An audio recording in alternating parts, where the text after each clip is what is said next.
Hey everybody, how's it going? Before the actual video starts, I just wanted to thank everybody who came by and watched the stream yesterday. It was a pretty fun second part to our D&D campaign, with the players getting kidnapped by a goblin warlord and having to do his dirty work. Next week, that goblin has another task for the players before they get to continue on their main quest. But speaking of next week, I do a D&D related giveaway every Sunday when we do the stream to let one of the viewers create an NPC for the campaign. So make sure to come by if that interests you. The ultimate goal is to have a lot of my unique and interesting NPCs created by you all in the campaign. So if you'd like to participate in the giveaway or just watch the stream live, I stream most days of the week starting at 4 p.m. and the D&D streams take place on Sundays. Have a great day, everyone, and I hope you enjoy the video. Okay, so the last time you guys played, you guys had just brought down a rat ogre in the, outside of this, like, dwarven... What are you interrupting me for? So we were all at the Tungsten Way. That's where you said it was at, the farm. Yeah, you were like, just, yeah, why, yes. You were, like, just north of the Tungsten Way. Like right over here, basically, and anyway, you guys were just at like a dwarven farm along, like sort of along that pathway, right? And you had just killed a rat ogre, and Kyle had been injured, and you guys decided, like after having killed the rat ogre, that you were going to take a rest in the middle of the field, and so you guys can go ahead and add all your hit points back now if you haven't already, and then let's see. As you guys are asleep in the middle of the night, I want you, Kyle, roll a d4.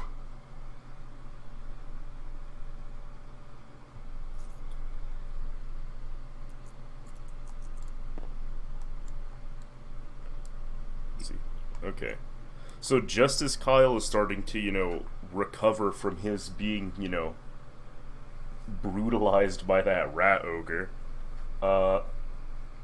like, just as he's starting to, like, kind of come to and, like, wake up as he's been, like, unconscious this entire time, you notice that, like, those figures that you saw kind of in the caves alongside the, like, you remember all the caves that were kind of running along the outside of this farm? You notice those, like, dark figures had kind of have, like, moved out and have, like, encircled you in this, like, all this flattened grass that has been, like, collapsed from your battle with the rat ogre, because as you guys were kind of fighting and moving about, like all this like grass had been like pressed and matted down.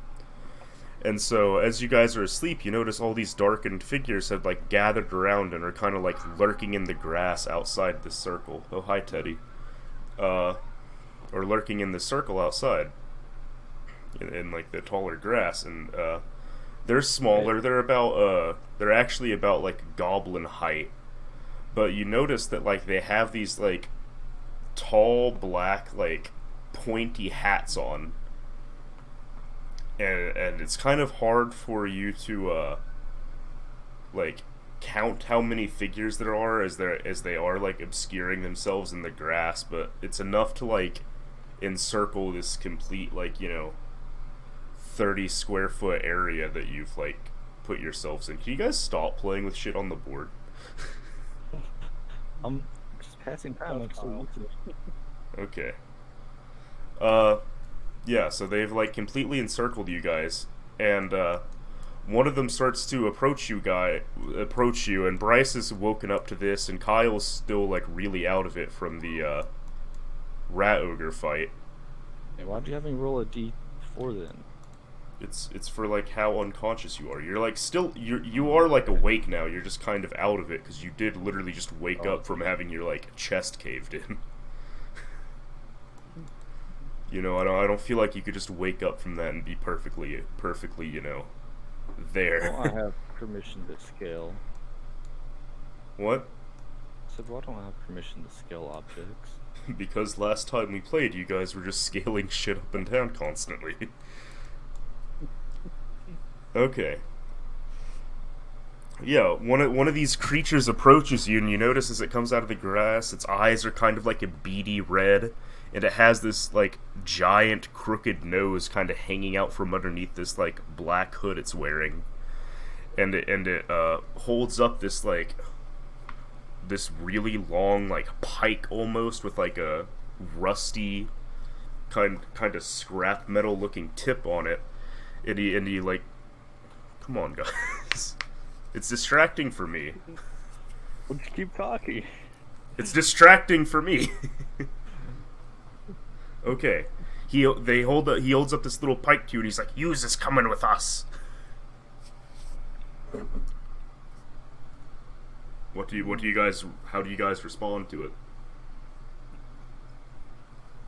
Well, as he's sneak coming up on us, I stand up and I draw my great sword back out, or my long sword, and as I'm like preparing to defend myself. Do you guys? In and out. I heard him fine. Oh. Yeah. How do you guys reply to him? Do you just draw your weapons, or? I pick up Gablin the goblin and chunkle at them and say, "Take him, he's our sacrifice."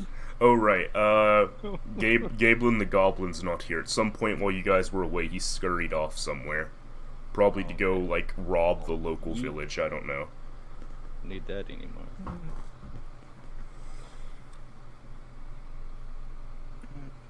Take my one orc tooth out.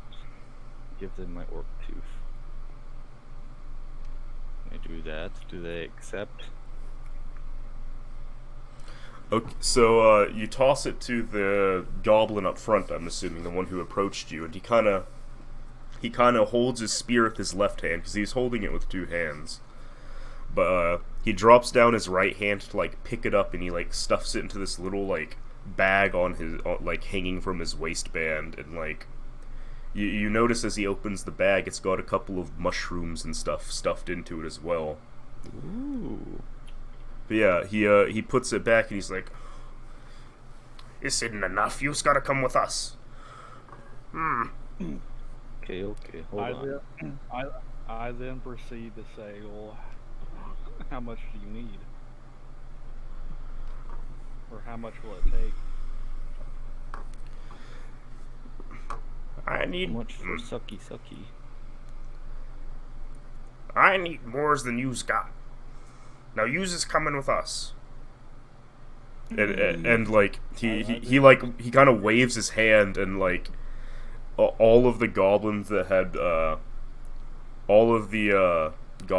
been like kind of hanging back in the grass like move forward, and like now you can kind of get a count. There's about 15 of them just all surrounding you. And they've all got like pikes and short swords and stuff with like this rusty, nasty looking scrap metal, and they're all like pointing it at you. How close are they? Like 15 feet out.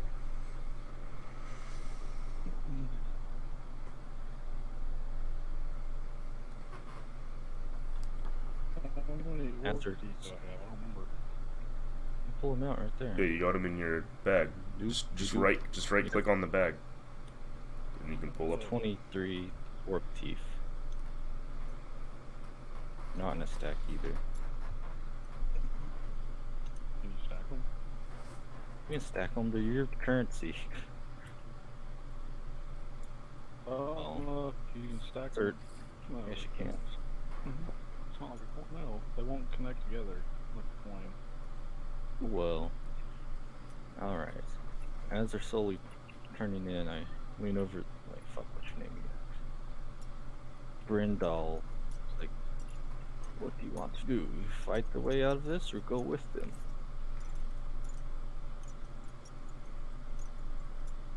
I look back towards Maui and say, we should go with them this time. We look outnumbered. Okay, it's a good opportunity for me to use my Thunder Wave, but never mind. I'm in your hitting distance. Big strong man, you take it.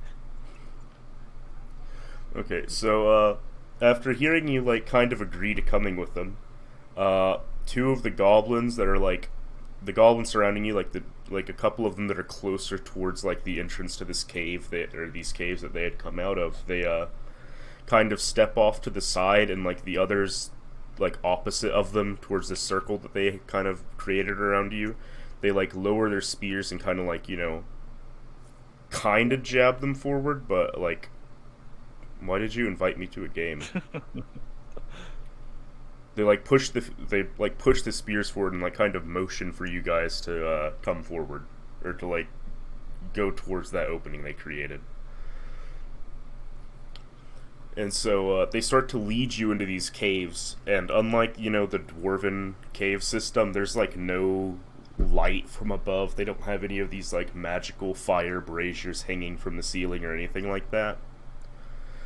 And so your eyes are just having to adjust to this like almost pitch black darkness. And except for me, I have dark vision. I can see in the dark. Yes, you can. I'm aware. I say that every time. It's known. Yes, you are elf. You see good. Shut the fuck up and stop interrupting me. Okay. That doesn't change the fact that it's still really dark. Just because you can see in the dark good don't mean your eyes don't have to adjust. Fucker. Okay. So your eyes are having to adjust to this, like, incredibly dark environment around you guys. And, like, there's, like...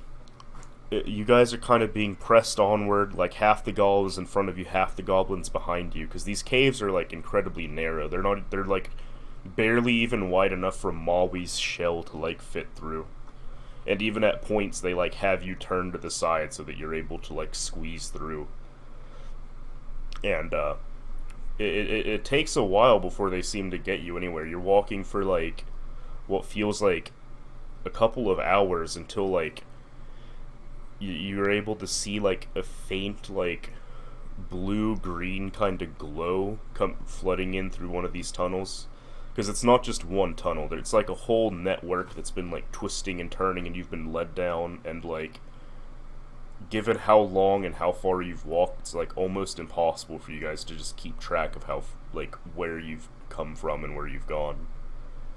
And let's see, you see this like blue-green light flooding in front of you, and as you walk in, you actually come to a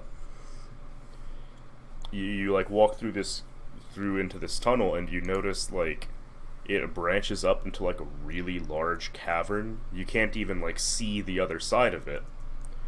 And as your eyes kind of start to adjust to like let in this extra light, you kind of like realize that you're in like... Been here before? What? I was... Keep going. Just making commentary as a senile old man. It's like, I recognize this place. Yeah, so as you guys make your way in, you notice that like you're actually in like a cove almost, like a sea cove that's a part of this massive underground sea. That if you look at the map on the table, you're like in a little cove over here. So like you guys are approximately like somewhere over here now, right? And so yeah, it's your eyes kind of adjust and you're able to see more of this area, and there's like this giant like stone wharf that kind of juts out from the middle of this cove and into like the underground sea in front of you. At the end though, like at the end of the wharf, like there's actually like a big wooden dam that's been built from like either side of it all the way to like the banks of the cove.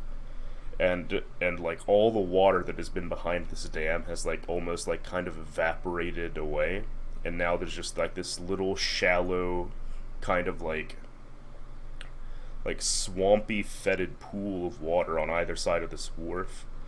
And there's like these like giant like different varieties of like bioluminescent mushrooms growing up out of it. And towards the banks of the actual cove you're in, there's like all these little huts made out of like the hollowed out caps of these mushrooms. And on one of like the walls closest to you actually of this cove, there's like it was like a dwarven stone building, and it actually kind of looks like it used to be a tavern. There's like old tables and stuff outside made of stone. But like now all the like breweries and stuff like that outside of it have been like are like spewing these kind of gross toxic fumes, and like what was once this like really important part of like dwarven culture is like now where goblins are like brewing these weird potions and poisons. And right where the wharf meets the shoreline, there's this shallow pit that's, you know, a couple dozen feet wide by like several hundred feet long, where like where there's this like weird like red stained pit almost.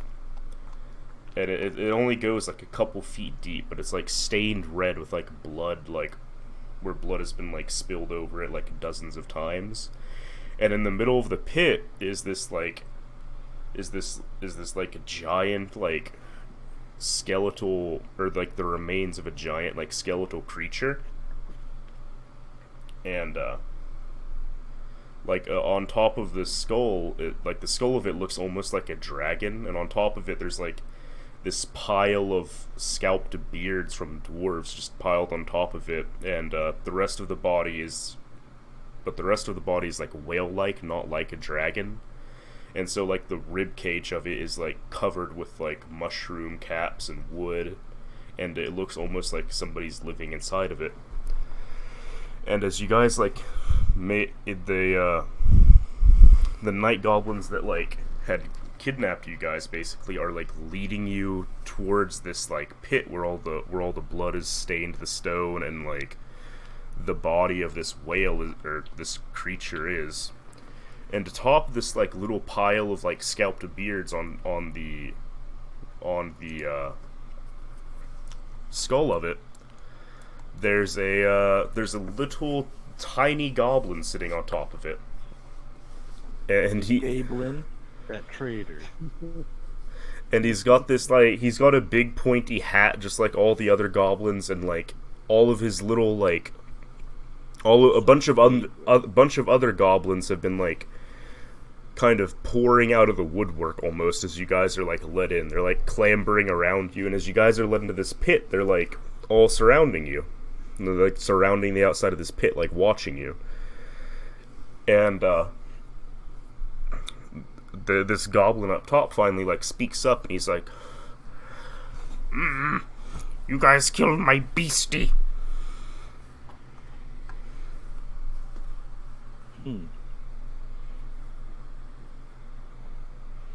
What do you want with us? You guys killed my beastie. Who's gonna get me another one? What kind of beastie would you like? I'm a magical wizard. I can grant all the wishes you prefer. Another beastie like the beastie is killed. And I know... You got to tell me what that rat was infused with. That wasn't no normal rat. What other beast was fused with that rat? I don't know. I was gonna have my boys go and get it for me, and you guys killed it. Maybe next time you shouldn't let it out of your cage. I said Days was gonna go catch it, and then you killed it, so now you's gotta go get me another one. Yous is gonna go catch me a beastie. That wasn't your beastie then. It was ours. It was a free wild beastie, and you had no claim on it yet since you haven't captured it. Do you gits really want to be arguing right now?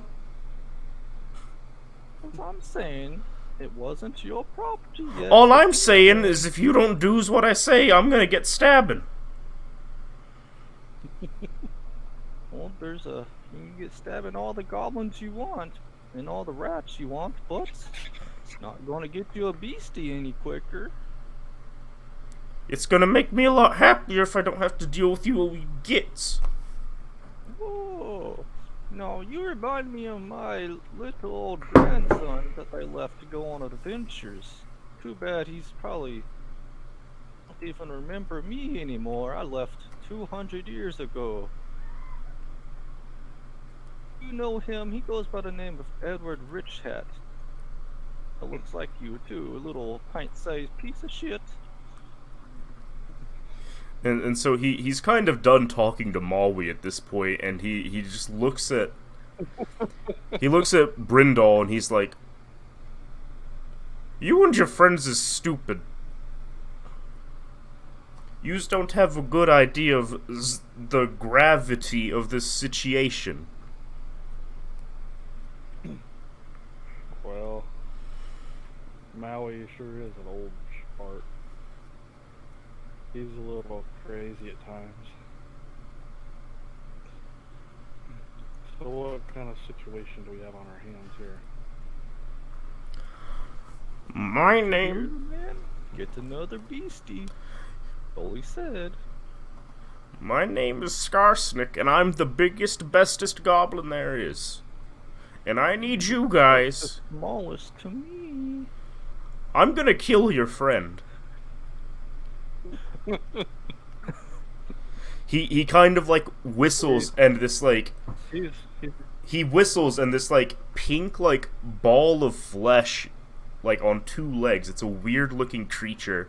Kind of like comes out from this hut behind him, you know, made from like the body of the skeleton. This like it's hard to describe, but it's literally just like a ball of flesh, and it has like this giant toothy maw on the side of it, and it kind of hops over on its two legs and like looks up and like licks its lips before like looking down at you guys, and it's like really big. It's like approximately the size of like that rat ogre. He's like, "If yous don't do what I say and yous don't stop arguing, I'm gonna feed you to Gobbler over here." below. No, Gobbler. He's gonna gobble you. Oh, gobbler. Coin. I found it over here. It just doesn't have a title.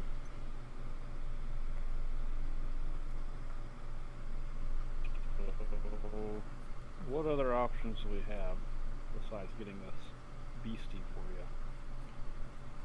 Yous got no options. Yous killed my beastie, and most of my gobos is too stupid to go get me another one. So yous is gonna be the ones who go do it, or otherwise I'm gonna have 'em hack and stab at you.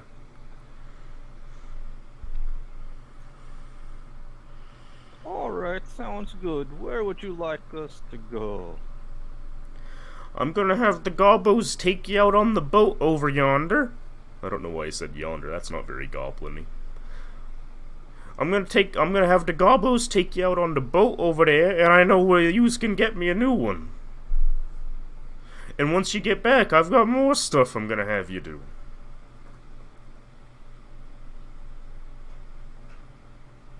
Well, do you have any equipment for us? I'm sure we don't have all the equipment needed to capture one. I've got gobos that are gonna help you.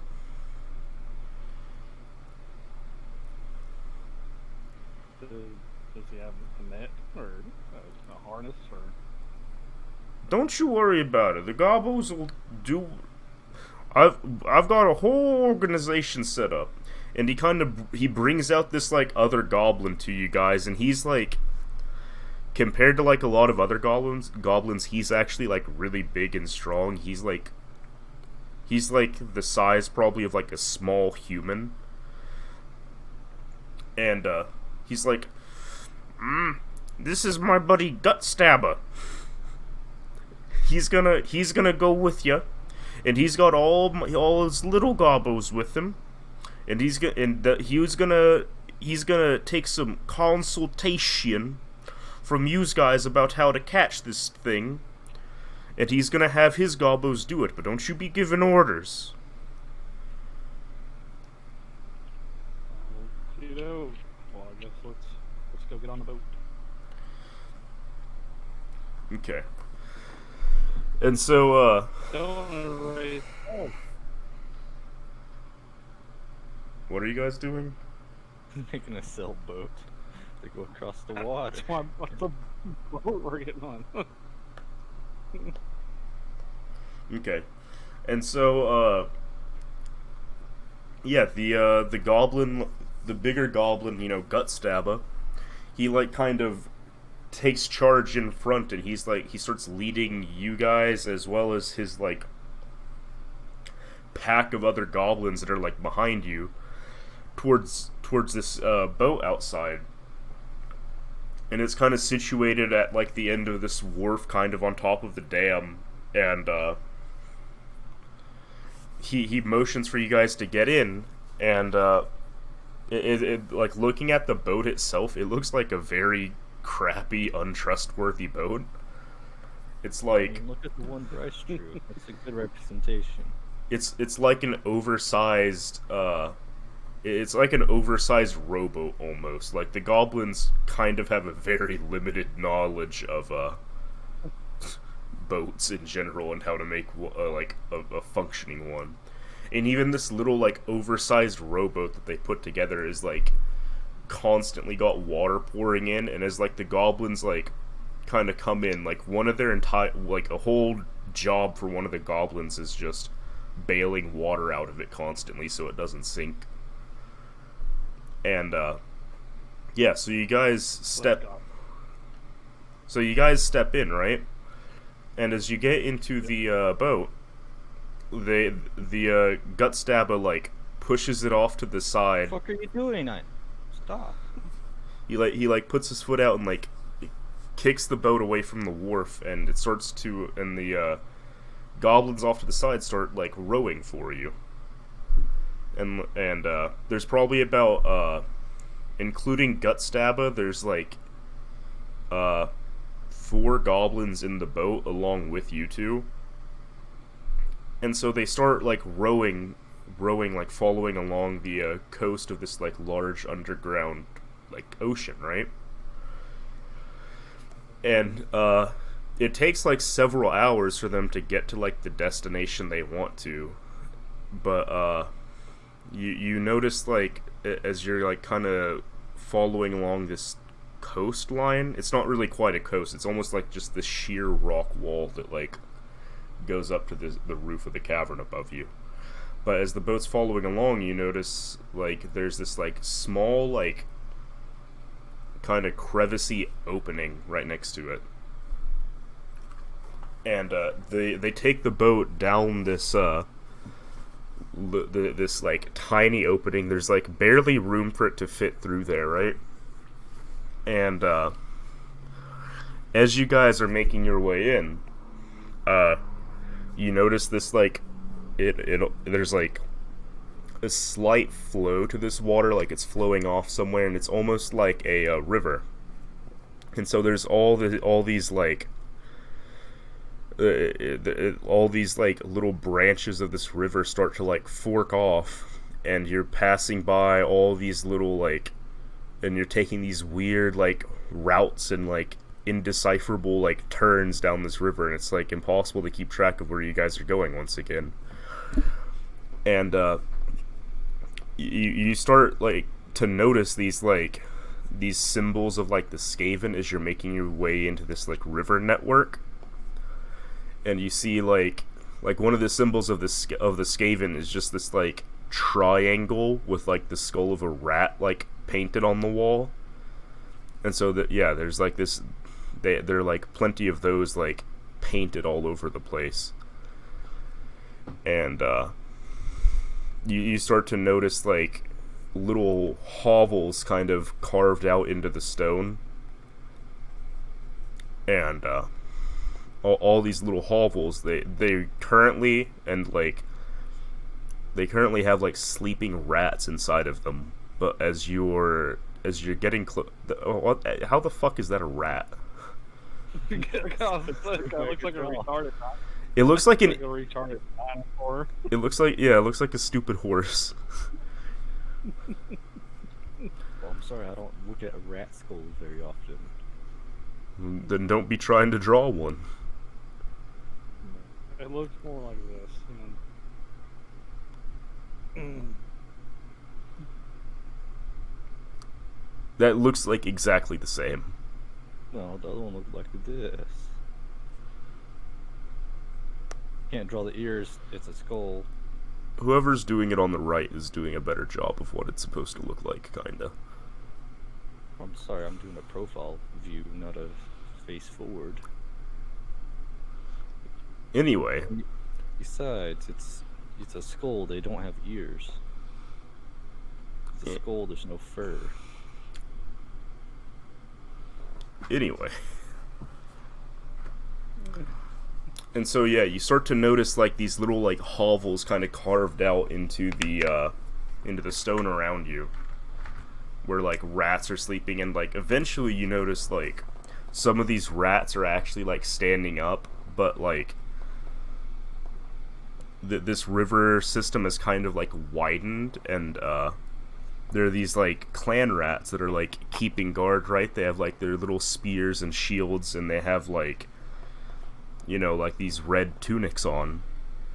But like, being that like all the goblins are wearing like this pitch black like clothing with these hoods on, and they kind of have you guys like basically lying on the floor so that you can't be seen. These boats are able to just kind of, or this boat is able to just kind of flow through like the river without like attracting any attention. And so they're passing all these like clan rat lookouts, and eventually the boat like really silently like makes its way onto the shore of this like there's this fork of the river, right? And where like where would normally like where you've passed before, this sheer rock wall would be where the river forks, it's actually been like cut away, and on top of it like the water has this like weird gross flow. But like where the wall has actually been cut away, let's see when we pull it up. There's like all these like glowing green vats with like rat-like kind of figures like shuffling around inside them. And like in some of the vats you see that like there are just individual limbs that have been like cut off and like stuffed into these extra vats, so that like they're able to grow even larger because they've like outgrown what's there already. And you see like as you guys pull up silently to the shore, there's this one rat who has a like gas mask on, and he's got like this big tank of like some kind of like stone almost. Like there's this glowing green stone on his back, and he has with him like 2 different storm vermin and 2 other clan rats with these weird like almost like they're like kind of yokes, they're like pincers almost, that like they reach out, and what they're doing is like they have this rat ogre that they've pulled from one of the vats in front of them, and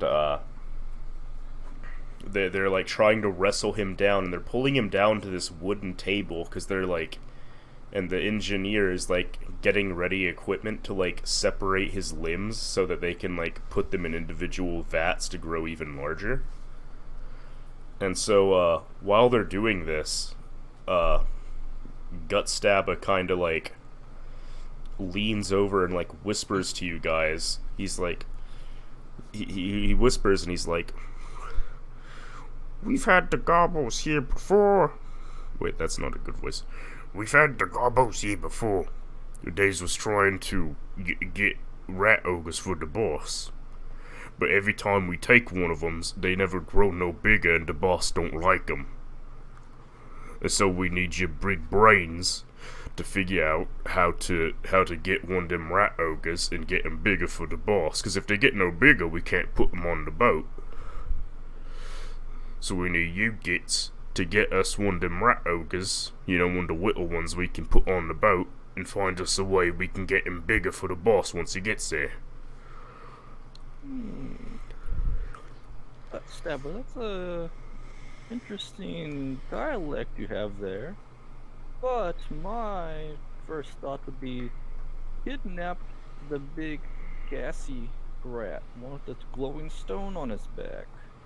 He seems like the key to this whole operation. And he kind of nods along. He's like, I could kind of like that idea. What we could do is we could get him, right? And we know they turned the ratties into the rat ogre. And so we could use him to make himself into a rat ogre. I bet that'd be funny, huh? Oh yeah, that would be delightful, but you see, if he turns himself into a rat ogre, then how is he gonna turn others into a rat ogre? And he kinda nods, he's like, Well, so what you saying is we've got to get 2 of them? Yes, or we just kidnap the one and then go take him back to the orcs. Whoa, don't be saying orcs. We don't like them orcs. Goblins. They's is always bullying us up there on the surface. That's why we's down here anyway. They's always crumping us. Oh, if you get the magic rat with the green stone, you can make your own little goblin boys get big and strong. Go bully the ogres back.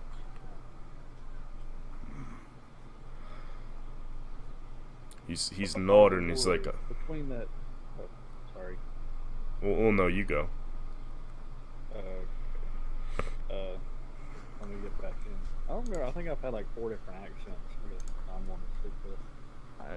He was about to get into a British accent too. Because I was listening to Jason Statham over there.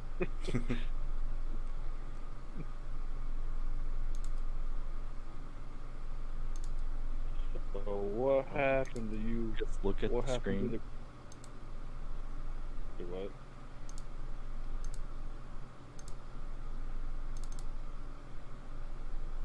Well, You like the card I made for Gut Tablet? So, what happened to the all you goblins and the orcs being friends in this whole battle? oh, someone. Thought y'all ruled the surface world. No. So, the gobos we've got up there, the gobos that's up top, is working for the orcs. But we knows, and we've learned that Skarsnik's the best. See, we was all kidnapped by them dirty ratties the other, like, a long time ago. And Skarsnik was able to get all of us, and not only, like, free us from them ratties, but he was also able he got all the boys together, and we got all of us to crumping the ratties real good. We was hacking them and slashing them in all the tunnels. And now don't none of them come near that little cove we was at no more. They don't mess with us. And so we knows that Skarsnik's the best, and it's not worth getting bullied by them orcs no more. So y'all aren't part of the war. Y'all stay down here in your own little area. Oh, what the fuck did you do? I didn't do anything. That was Austin. Oh, what the hell? Oh, my bad. Okay. It was being weird. Ignore that. Okay. And he's like, Skarsnik's the best, and we ain't gonna be up there helping Grimgor none. He's a dirty orc, and he's out there bullying on all of us gobos.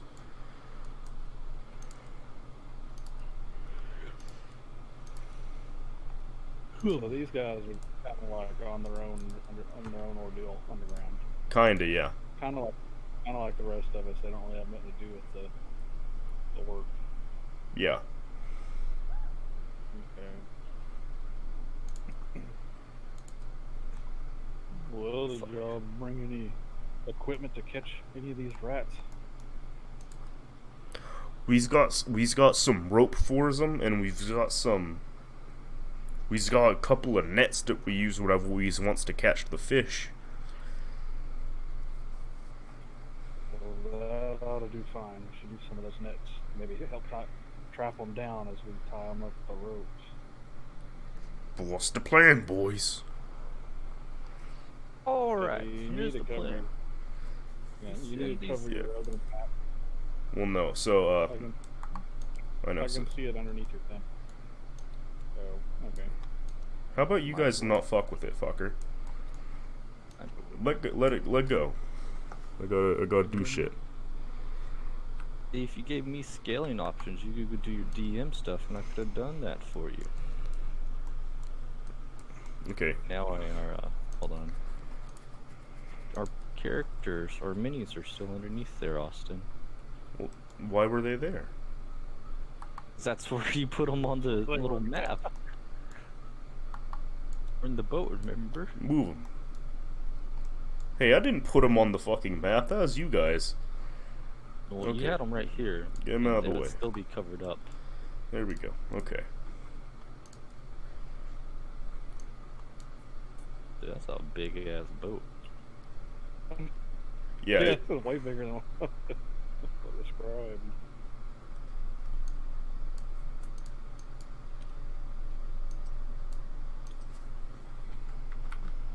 It lifts up a little bit.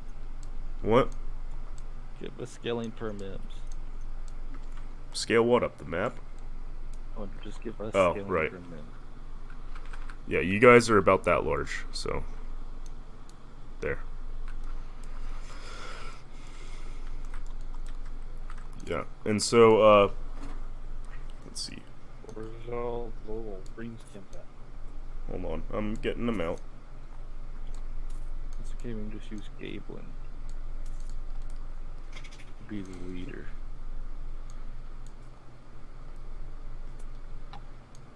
You can be the orc with the strong arm.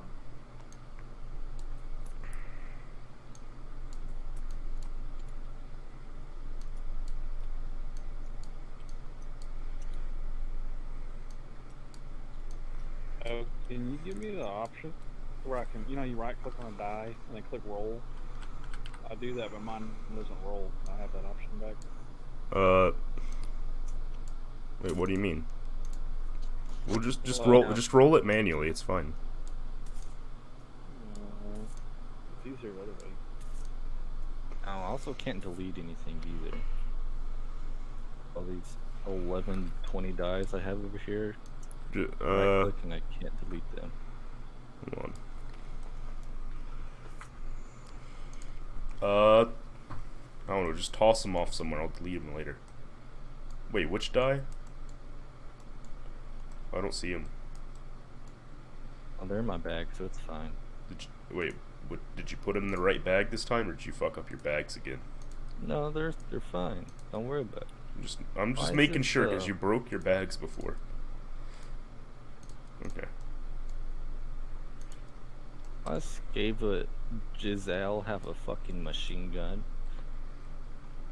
Yeah. So I'll get to that. Yeah. So so you guys are actually bigger than this. Let me scale y'all up more.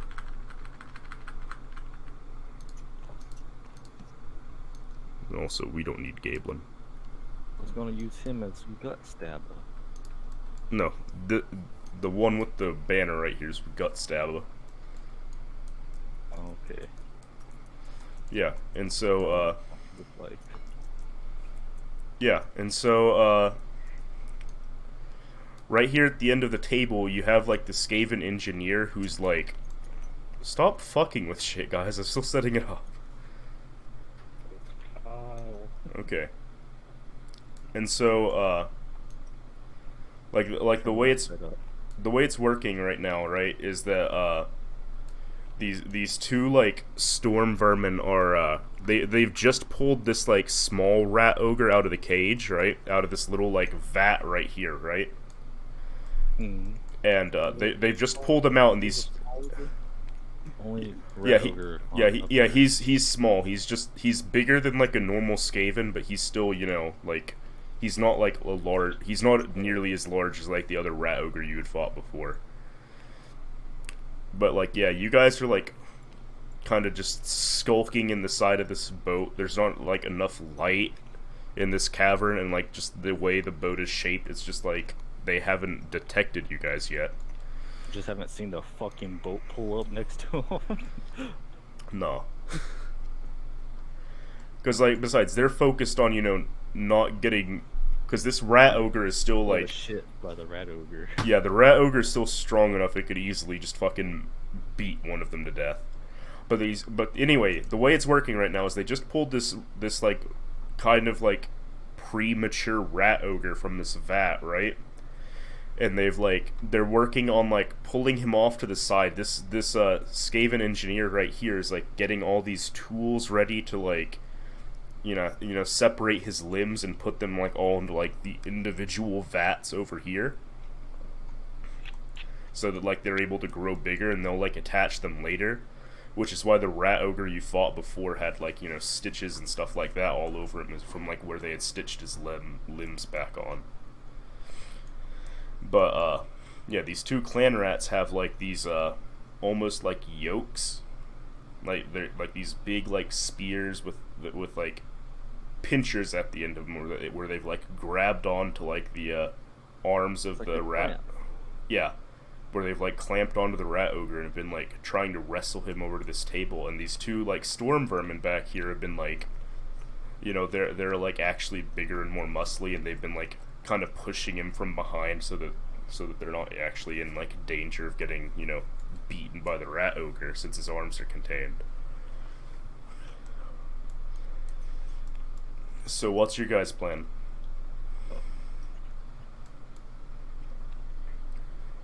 So yeah, Gut Stabber kind of looks back over to you guys and thinks, so what we gonna do, boys? I still have PTSD from the last rat ogre I fought. The boss told you was gonna come do this. And I can go back and tell the boss you didn't want to help none, and I can get him to stab you real good. Step through a shelly shell. How far are we from them? So like, Can you roll for initiative first? no, because like you guys haven't initiated combat yet. But Perception check. yeah, so let me check. Let me get the real quick. Let's see. So the edge of the boat is like 2 inches away, and so yeah, you're like 10 feet away. You could easily reach any one of the Skaven in like one turn. Unless you're gonna like just wrap around this table or something to go for the storm vermin, you could reach any of them this turn. Perception check. Like, can't see us so far away. Or No, you guys are like in stealth. Like they haven't seen you yet because they're like too invested with the rat ogre. The second one of you like starts moving in your like armor or with your like big fucking turtle shell, though, you'll like give yourselves away. and I do perception check. Make sure there's no like other dudes like over here, like off to the side over there. So like it's like really dark. The only light in this cavern is coming from these like green glowing vats that they're working on. Make sure there's nothing I don't want to step on. Yeah, so like obviously they work in this area. They don't have any. Oh, I actually roll the dice real quick. Yeah. D20, right? Yep. And then you add your wisdom modifier to it. So 2. So 20. Okay, neat. So yeah, you can't like see anything based off just the glow of the cavern from like the glow of the vats. But you notice you do like kind of hear in the distance, you hear like patrols of storm vermin kind of marching about, because they have this kind of like chant they do as they're walking to like keep themselves in like kind of like just to keep them looking uniform as they march, like and you hear their like armor rattling as they're like marching about on patrol in the distance.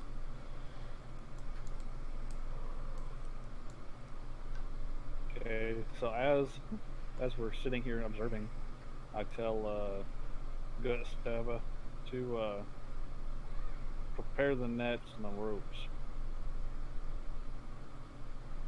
Gutstabber, you need to send your 3 little boys over here and attack the closest storm vermin, make him lose grasp on the rat ogre. That way it goes mad and starts attacking all the other Skavens.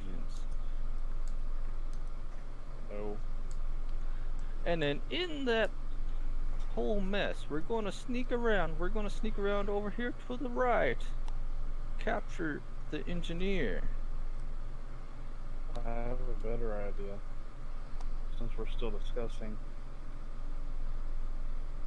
why don't we just wait and let me take out that mask? Last time we had to mask out all these little rat people who ran away from us. Maybe we could run most of the guards off and catch the other guy in the back. That's a good idea, but you see, if we put the mask on, it might scare the engineer off. We'll save that until he gets surrounded. Well, we're close enough right now. I could jump over. One of us could jump on him and grab him, and then hold the mask up to scare the rest off. We're within 10 feet. Let's see. Yes, that's what we do, but we send a little goblin fanatics to go make the rat ogre get loose. That way the other rats don't just jump on us as we dash to the engineer. The engineer's on the other side of 4 other rats. That's why we use the mask while we're running by them to keep them at a bay, at a distance. Besides, 2 of them's too busy with that other rat ogre there. That's what I'm saying. It's a combination of both plans. We send the goblins to fuck up the storm vermin. The rat ogre gets loose, starts making distraction. Everyone's gonna be distracted by rat ogre. At that time, we dash over to the engineer, grab him, and use the mask to get back on the boat. Sounds like a plan. Do you think Gut Stabber?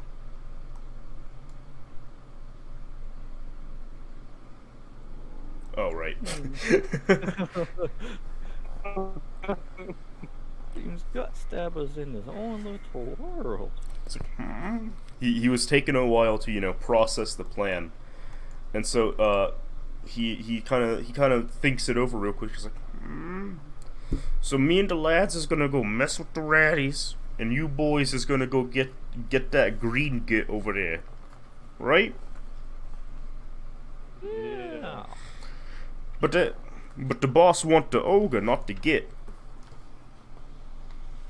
You see, if we get the green rat, he can have all the ogres he wants.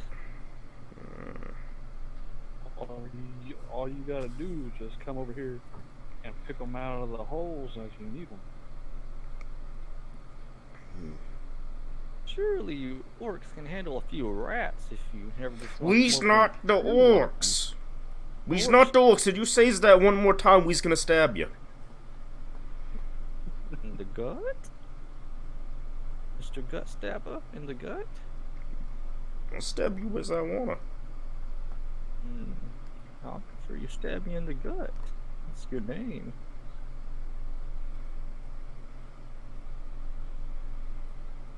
Well, anyways, yeah, if we just steal the green one, and you guys, you goblins, can come over here and just kidnap a rat every now and again. Okay. How's about this?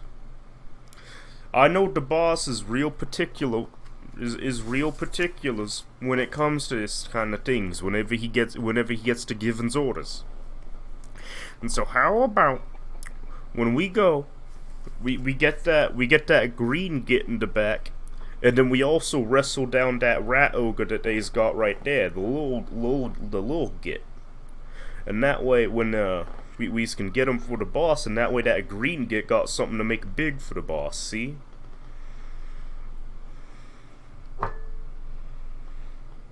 I'm Well, sure I guess you that and your works. boys can handle that little rat ogre.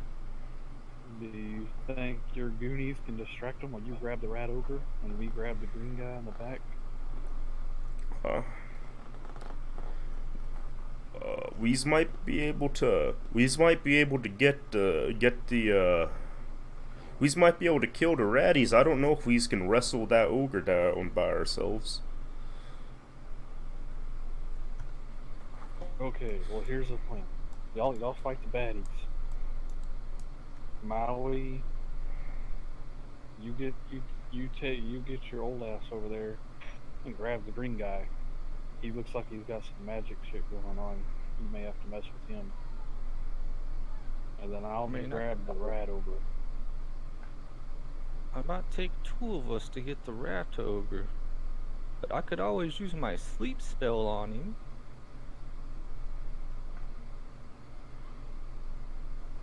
You have to touch him to do that, or can you do like? It's his sleep spell's anywhere within range, so I think it's like 30 feet. Yeah. Oh. Yeah, so he's close enough. He could do it now. Well, then put the ogre to sleep, and then we'll both run over to the green guy as they take on the Goonies. Okay, but like, okay, since you have the sleep spell, here's an alternative idea, right? So like the sleep spell only affects like a set number of hit points, right? And so like even on like, hold on, let me pull up the numbers, but I think like unless you roll like the absolute best you can, you have like 0 hopes of being able to like put the rat ogre to sleep just in and of itself. So like it might be better if you want to use the sleep spell to use it on like something else. Where's the website that has my spells? I forgot. Just look up D&D spell list. Or just look up D&D sleep spell.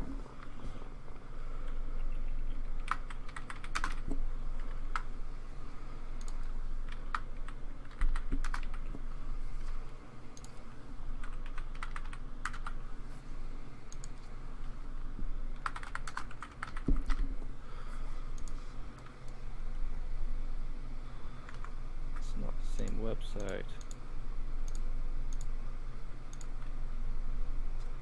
No, I was looking for the one that had like the whole spell list.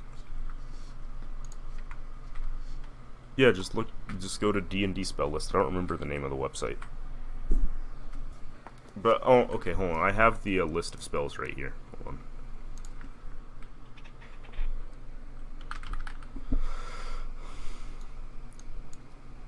There you go.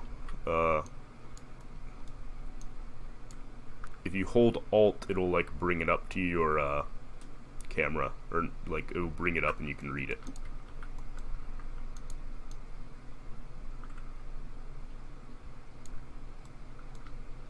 Kyle. Oh, there it is. There's the card. Yeah. If you just hold Alt, if you hold Alt, it'll just bring it up to you and you can read it.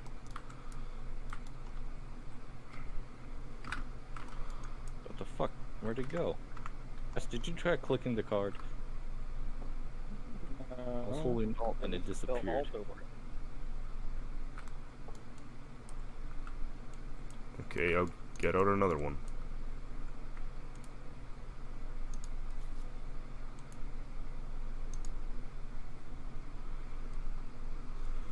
No, let's go.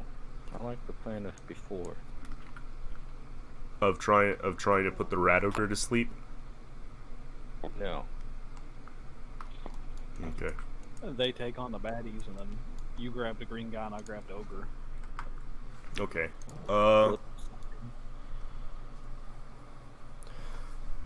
Okay, so you guys all have advantage right now, right? And so, let me see. Let me just get the, stuff ready. Guts tab,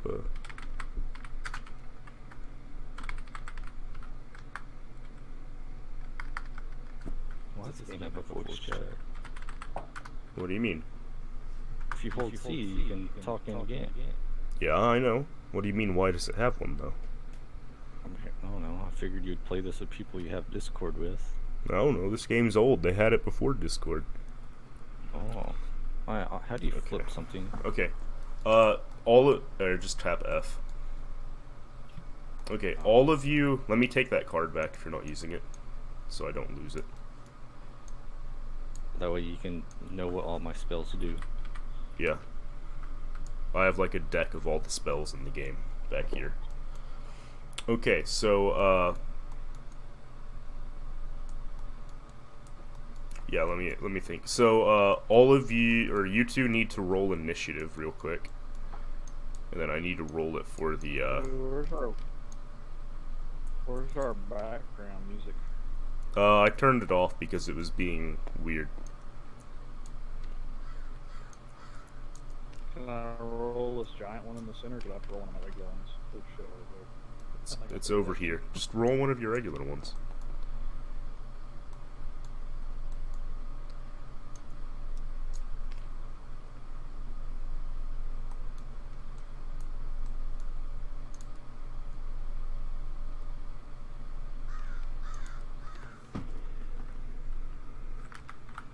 Well, Okay. You got 12? yeah. What about you, Kyle? 15. How much? 15. 15? 1 and an 8. Okay. Okay. Now we need to do the Skaven real quick.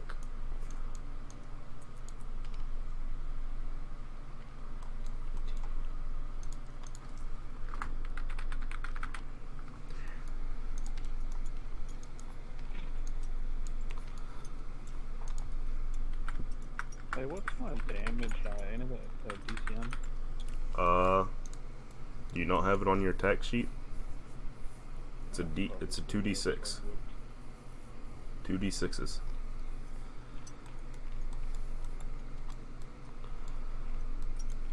What's my D10 though? I thought I had a D10 for something. No. Or, oh, maybe that's when I Oh, level up. yeah, that's your I hit hit- point I die. hit- Yeah.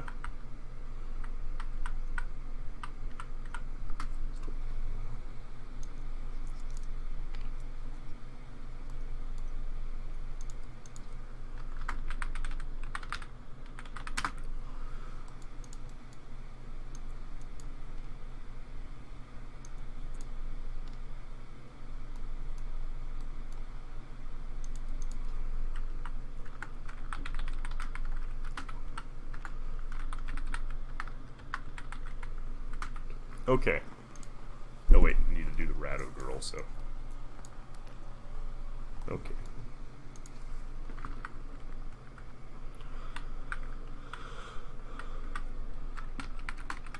Alright, here we go. Actually, I needed to set up their health bars too.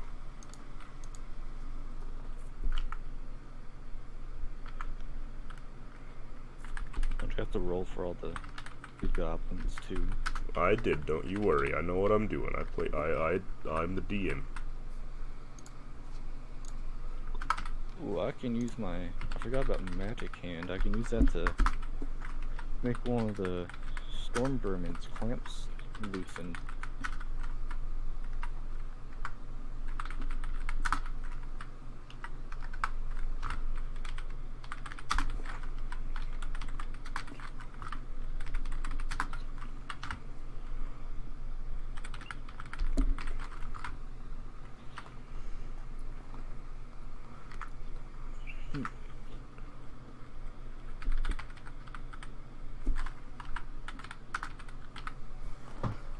Okay. Let's see.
Okay, here we go.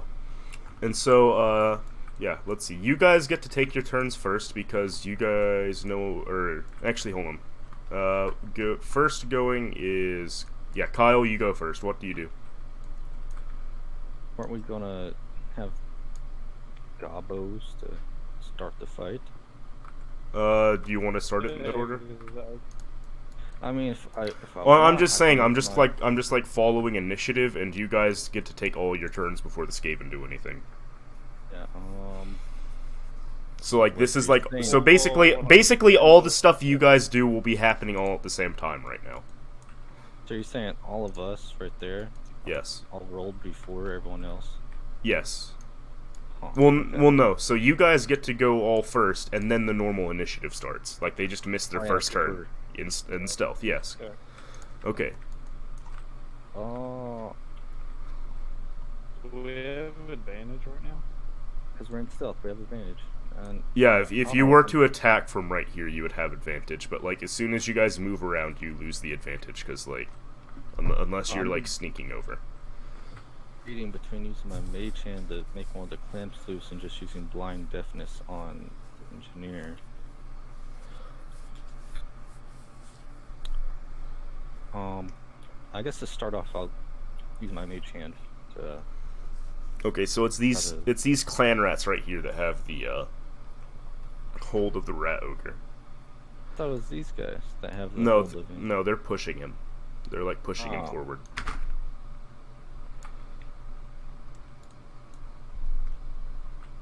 So it's pretty much all four of them have hold then. Yeah, they're just like pushing. They actually have like hold of like the clamps on him. Oh, okay. Yeah. Let me go back to mage hand.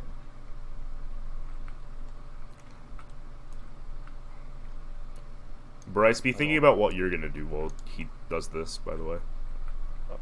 Guess I don't have to roll anything. It just summon hand within 30 feet and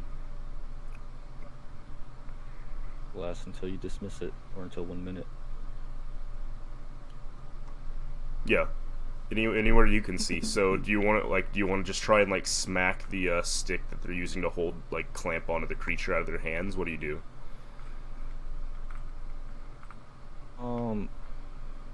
Assuming it's just like kind of like a dog catcher stick that has a rope on the end, right? Yeah, basically. It's a little more violent looking than that, but that's essentially what it is. Yeah. I mean, yeah, if I attempt to smack it out of their hand. If not that, like, I'm assuming my mage hand can't just like punch them and make them fall down. So yeah. Yeah, it can't I'm just trying attack. to- So you can use Okay. it to fuck with them, but it only does like a little bit of force. Actually, I'd pull on its tail, the rat's tail. That you could do, yeah. Yeah, I'm gonna like yank violently on the rat's tail. Okay. This one. Let's see. Let me roll a die for that. Make a strength check, or actually just roll a d20 real quick.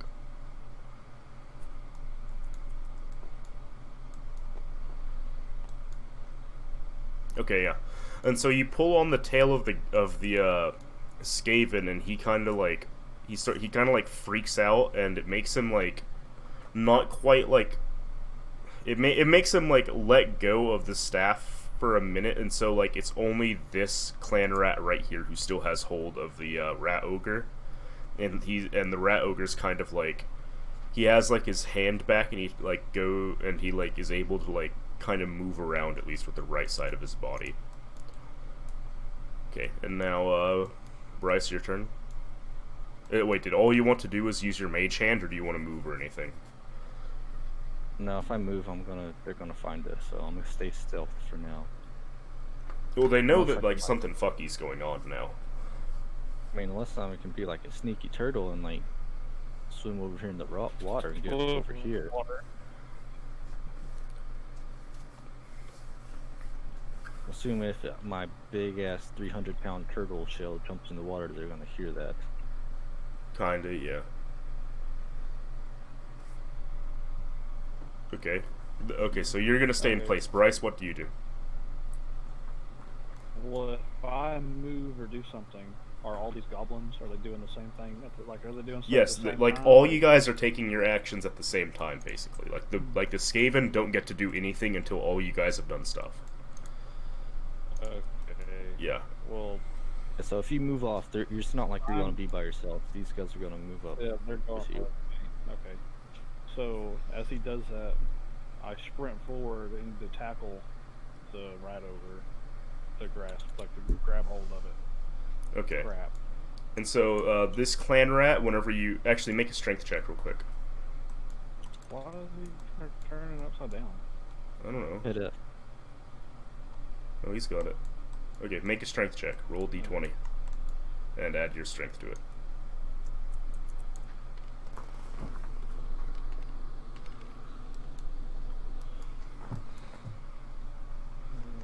That's 14. 14 plus 4, so 18. Yeah, okay. So, Well, do I get my proficiency no. bonus? Or that, oh, no, that's just... You only add your proficiency Okay, bonus to things you are proficient in. You can't be... Okay, so it's 8. You can't be trained in strong. I guess you kind of could, Yeah. but yeah, whatever. But, yeah, so, like, you go ahead and, like, whenever you go to push the rat ogre, you, like, knock him this way, right? Or, shit. You, like... Well, no, like spearing, like the tackle and grasp. Yeah, I know, that's what I'm saying. So, like, you, like, tackle with him, right?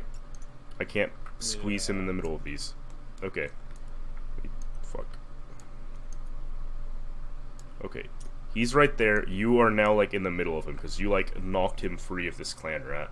And so, like, this clan rat no longer has a grip on him either, and so you and this rat ogre are both, like, prone in the middle of all four of these.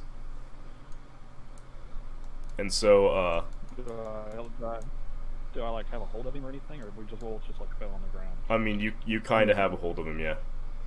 You spear tackled him, so you're kind of on top of him. Yeah. Right. Okay. Yeah, you have a hold of him, so if he wants to break through, he has to make a strength save. Okay, so now, let's see, let me roll a,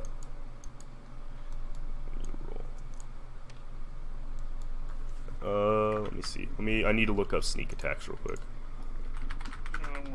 Real quick. Yeah, that's fine.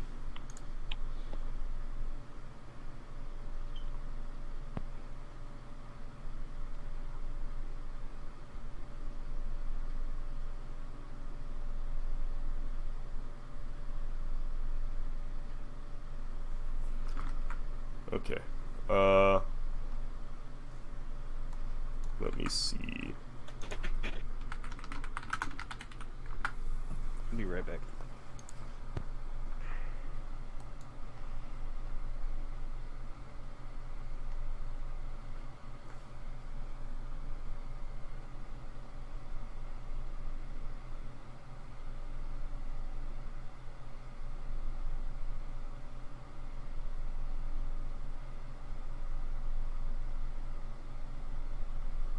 Okay, that's how that works. Okay.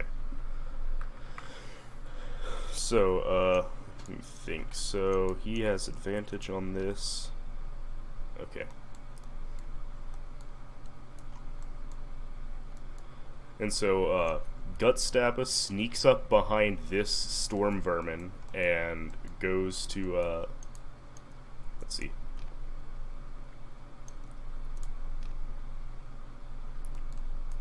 Yeah. So, he stabs him, like, kind of in the back by his kidneys as he comes up behind him for, how much do I have goblin weapons doing?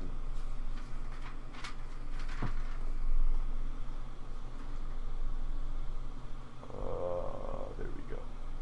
Yeah, so with his little, like, short sword, he, like, stabs him in the back, like, by his kidneys for, 5 plus 2? Yeah, 5 plus 2, so 7. Oh, I never filled that stuff out, dang it. Oh wait, yeah, I did. Okay. So that is now...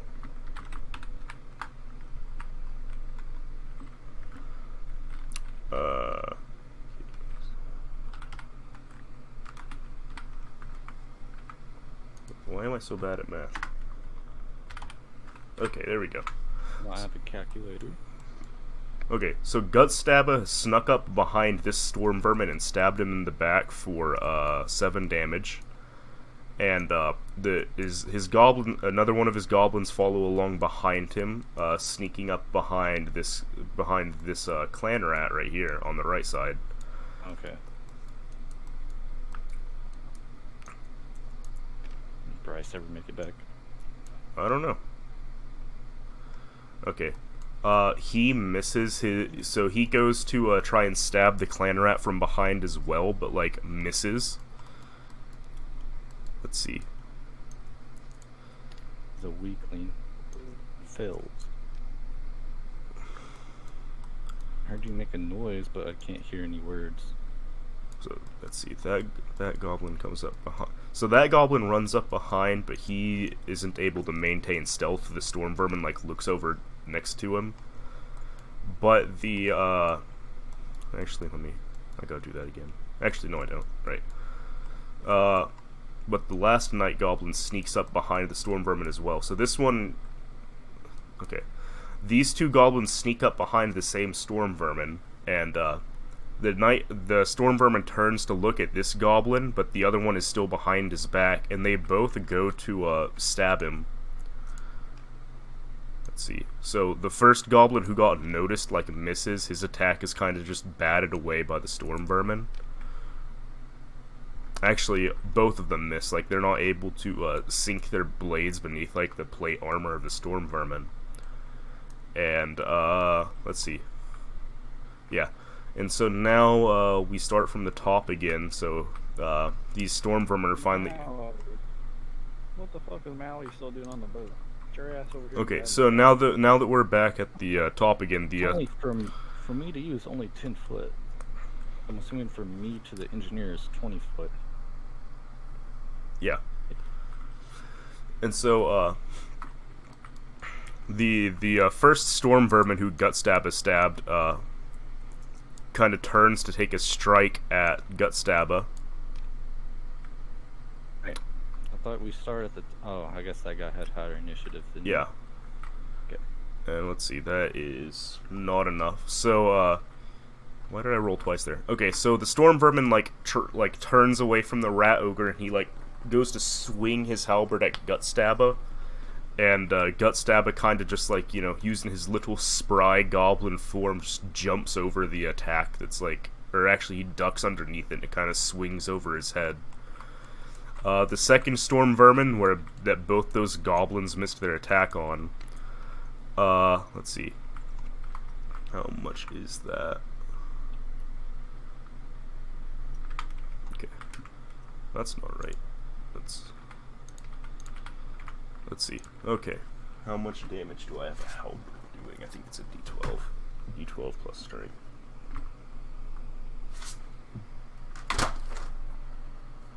Yep, okay. Plus 3.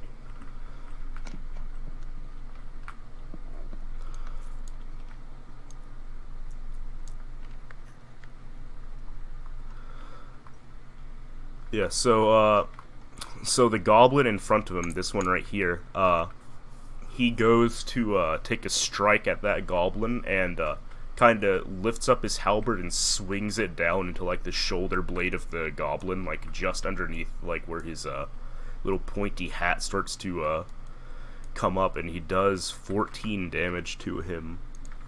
So he is down to that much HP. And so he's like nearly killed just from that like one strike. He kind of like screams at his little like gobbo voice, and he's like, ah! And let's see, now that those two storm vermin have moved, Kyle, it's your turn again. Okay. Engineer is like 20 foot from me, right? Yeah, you're able to reach him in one turn. You're able to go like right here, diagonal to him. Okay. As I'm dashing over to him, I'm simultaneously casting my blind and deafness spell on him. Okay. And he's supposed to roll a saving constitution. Okay. Let me see, let me pull up there. I guess. Constitution saving throw. Yeah. 14. What's your spell save? Okay, so he barely manages the spell save. Like Here's my spell save. Where do you see that at? It's up at the top of your spell sheet, 12. Oh, okay. Or did we ever calculate that for you? Is that like the normal amount? Don't remember. I think we did, because it's different than the one Bryce has. Yeah, we calculated it. Me. Yeah, we calculated it for you. I know, like Why is spell save higher? He doesn't use spells. That's just like the base values that are up there. And so, like, because yours has changed, I'm assuming we gave you one. Let me double check. Yeah, it was, It looks like 13 for Galen has 14. That's the base. I don't know. Let me check. Proficiency plus intelligence. Wait, no. 8 plus proficiency plus intelligence. So, Intelligence is 14. yeah, you're at 12. Okay. So yeah, you throw what is essentially like a magical like flash bomb directly into his face. And like because he like kind of like shakes his head for a second and like snaps back to it as you run up to him. And now Even if he fails, I get to choose if he's blind or deafened. oh, it's only if you succeed that you do both. Yes. Oh, okay. Okay, what do you do? I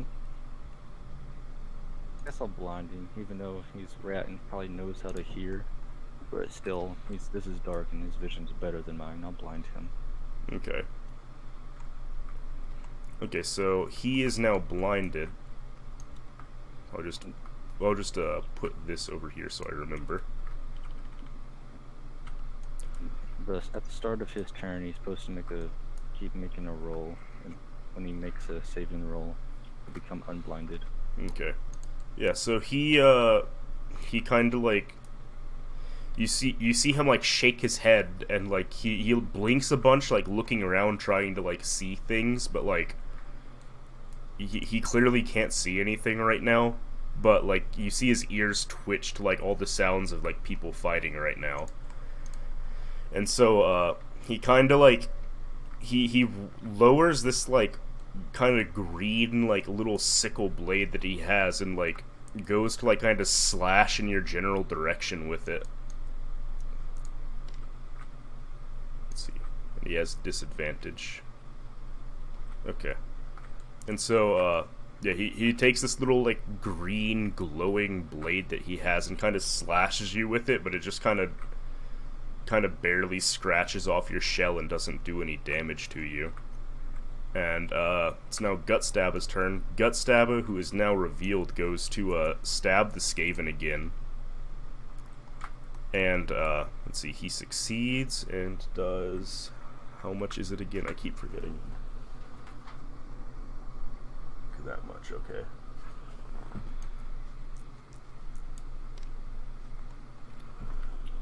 Does 7 plus... Oh, I forgot to add the 6 before. Where's my T6? Okay, the Skaven has 2 extra damage.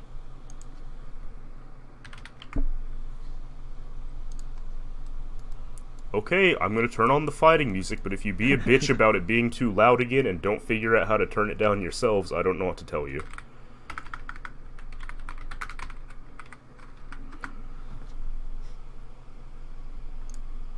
We can all just go on YouTube and find our own fighting music. Okay, is it still too loud for you people? No. Okay.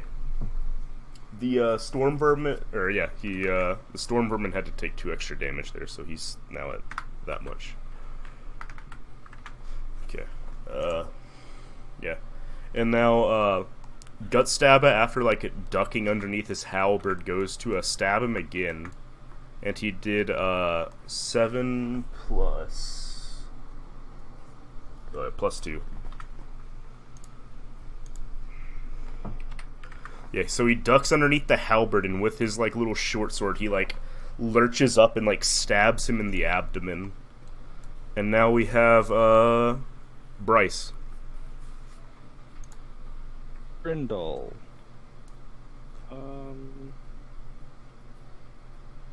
Well, since I'm kind of have the rat ogre still tackled and held down, I want to take my rope out of my inventory and try to tie him up. Yeah, ignore that I had to do that, sorry.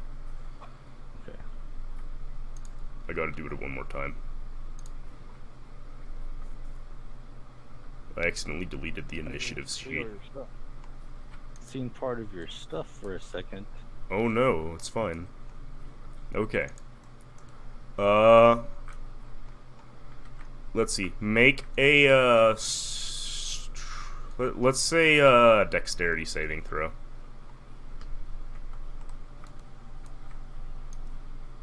Or make a dexterity check, I mean. Not saving throw, make a check. But doesn't he already have disadvantage? Already have him like held to the ground almost. Well, you're also on the ground. Just make a dexterity throw. Make a dexterity throw, Bryce. Just because he has... Hang on, let my stuff work. Yeah, he has a disadvantage, but, like, you still gotta make the throw to see if you succeed. So you have a d20 right here. Yeah. Oh, it has 1,000 ping. Yeah, I know. Oh, stuff's trying to load in. Yeah. Tuning. Oh, it says he lagged. It says he's connecting right now. I'm still in. Oh, okay. Yeah, so, you managed to, like... What's my... Just a dexterity deal or something else? It's just dexterity, so you don't get to add anything to it since you don't have it.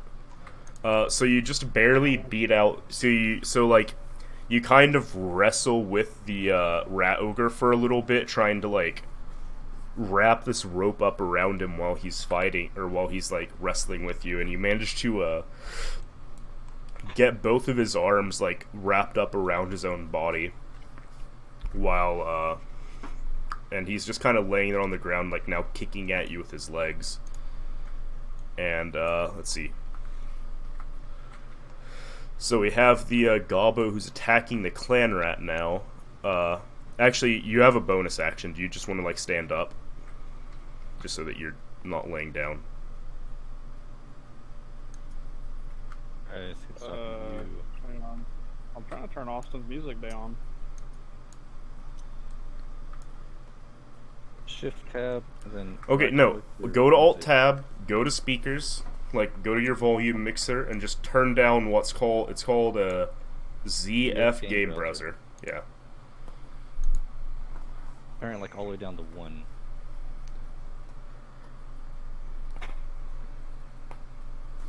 You're just gonna have to open your configuration.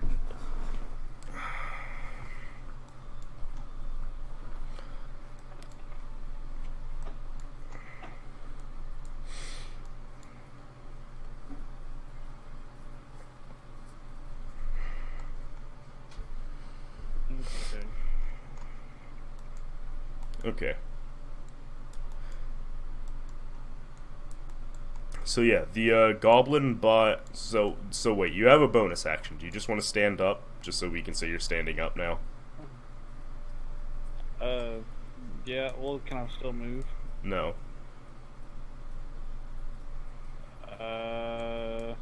How strong? How heavy is the goblin rat or the little rat orc thing? By carrying him, I think you're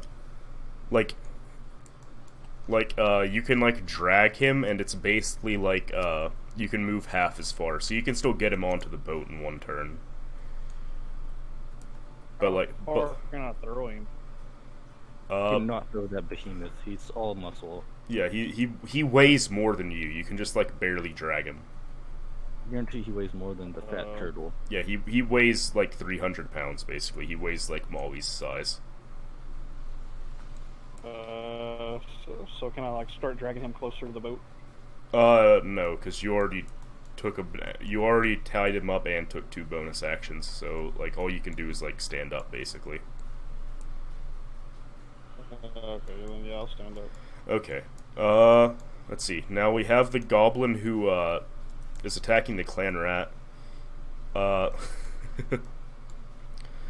He tries... Yeah, he tries to swing his short sword at the clan rat, but actually, like, he's kind of, he, like, takes a swing at it and actually just kind of falls over from, like, yeah. Yeah, he takes a swing and, like, falls over. Let's see.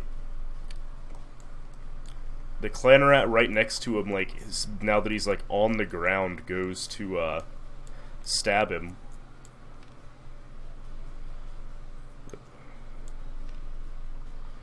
Yep. Yeah, so he goes to, stab the goblin now that it's on the ground with, like his little, like, dog catching stick that he has, basically has, like, a little, like, pointed end at the base of it. And he goes to, stab the goblin on the ground, and he does, let's see. That is 2 damage.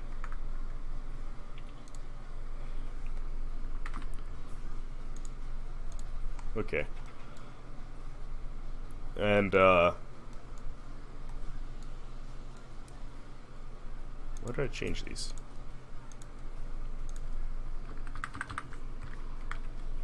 Oh, that's what I was doing before. Okay. Yeah, so now the second goblin who, like, got nearly killed just by that first strike of the storm vermin, goes to try and slash at him again.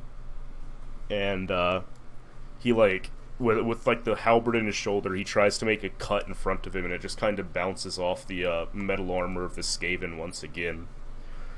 But the, yeah, let's see. And now this, let's see. Where's the board? This clan rat right here, he kind of, like, moves down and goes to, like, take a swing at Bryce with that pointed end of his like, catching stick. And, he rolls a, 15. So he just barely manages to hit you for, like, hit it over your armor class, and he does, 6 damage to you.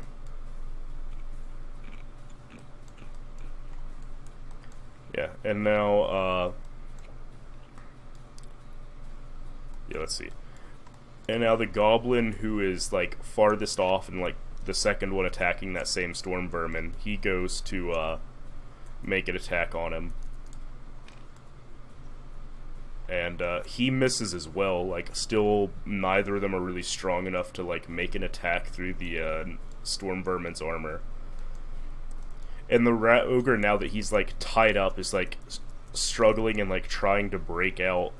But, he's not able to break through the ropes. And so now, the first storm vermin that is fighting, Gutstabber, he goes to make an attack as well.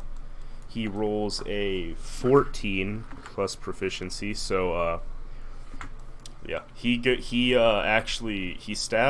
like, swings his halberd again, and this time it connects with, like, Gutstabber's, like, upper arm for...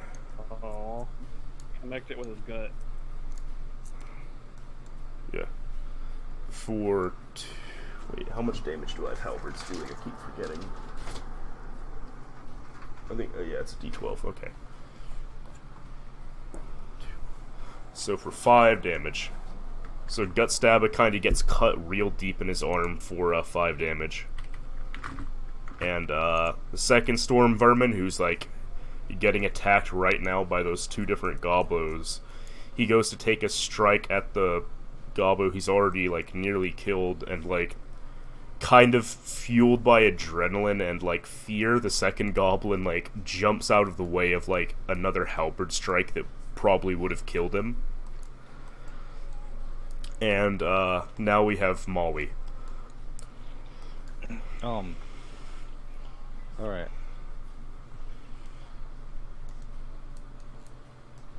Alright.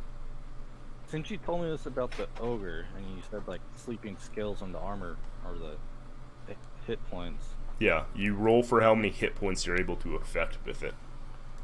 Yeah, but, would I even be able to put asleep the engineer?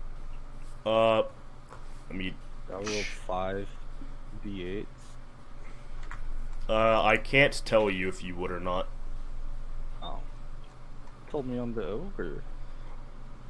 Yeah, I just told you that because you tried it on the previous ogre and it did, like, nothing to him. Okay. Yeah. So, like, yeah, I told you that based on the fact that your character would have a little bit of experience with it.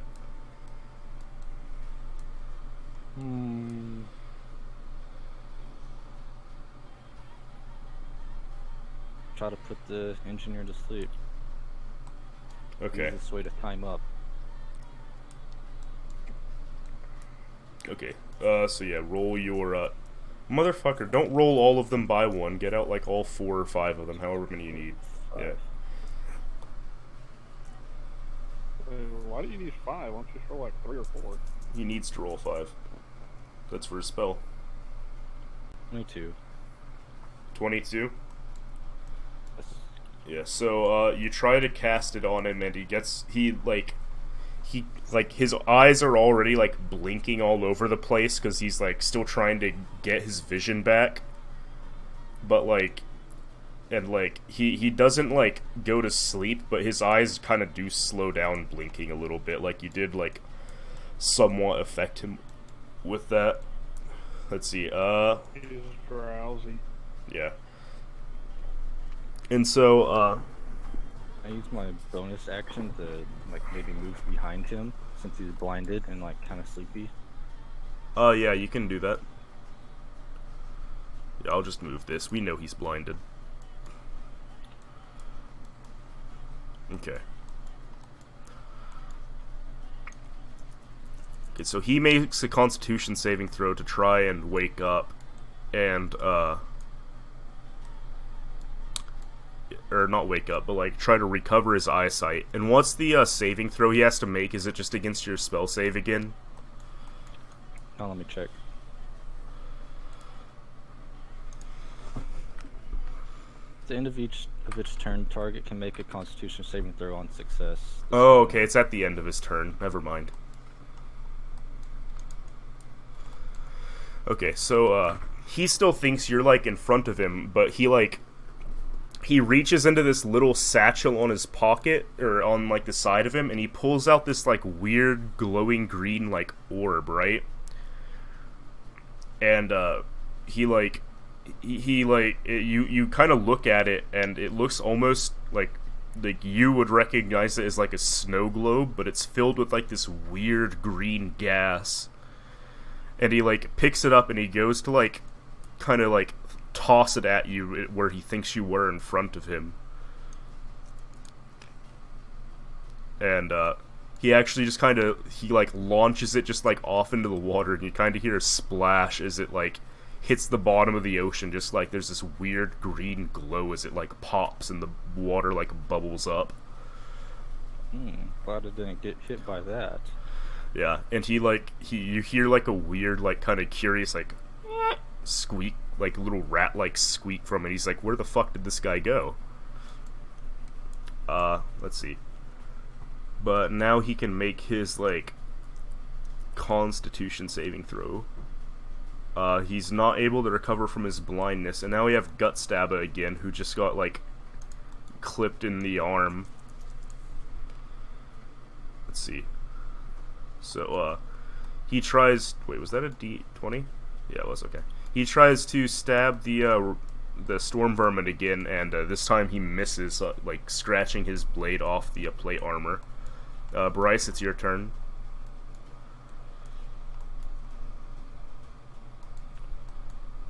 Bryce, it's your turn. Okay. Yeah. Sorry, I was talking to Melissa. So I can travel half the distance carrying this rat guy? Yeah. Okay. So you would be able to now, drag him into the boat. Is he fully bonded, like he can't break out, or does he, like, making a saving throw every turn? He's making a saving throw, but, like, because you have him wrapped up in rope, he has to make, like, he has to roll a natural 20, basically. Okay. Well, I'm gonna go ahead and drag him to the boat then, and just toss him on the boat since I already have him. Okay. So, as you're, like, trying to drag him away, This one clan rat who was attacking you, he gets an attack of opportunity because you were like walking away from him, like you were in his zone of control, and so he gets to like take a swing at you as you're dragging, right? But he misses, and like the armor kind of or the sword kind of like just sinks into like the like kind of leather cloth of your armor. Let's see, yeah, or the hide of your armor. And let's see. So this gobbo right here. As I make it back to the boat, I turn back and say, "Hurry up! I've caught my guy." Yeah. So this gobbo back over here now. He like stands up from where he had like fallen on the ground, and he goes to try and stab this rat one more time. He misses again. One that's got his head beat in. Head beat Kinda in? got a concussion. Which one has a concussion? No, I was just saying, like, this is the one that got his head beat in first turn. No, that's the one. He got like cut down into like his shoulder blade, like by his neck almost. This one. This is the one who like swung and fell over and like got stabbed on the ground. Yeah, he goes to make a strike and misses. Like the clan rat jumps away from him. The clan rat goes to make another swing with his little staff. And, which is that? Ooh, okay. Let's see.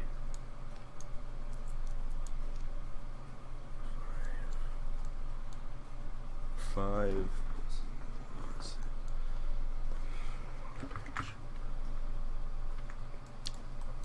Yeah, so this clan rat, as the goblin is like standing up, he like takes that pointy end of his little spear again and like rams it into the torso of the rat or of the goblin, and he does 12 damage to him because he got a crit. Yeah, so the goblin has now been like stabbed in the chest like really deeply with that, and he's now like almost as close to death as that first goblin was. And there's that first one who got clubbed in was. And now yeah, speaking of the second goblin who like nearly got clubbed in, he goes to make a strike on the storm vermin. He misses. Yeah, let's see. He misses his attack, and so, the second clan rat right here, seeing that, like, the engineer needs help, he goes up to attack Maui.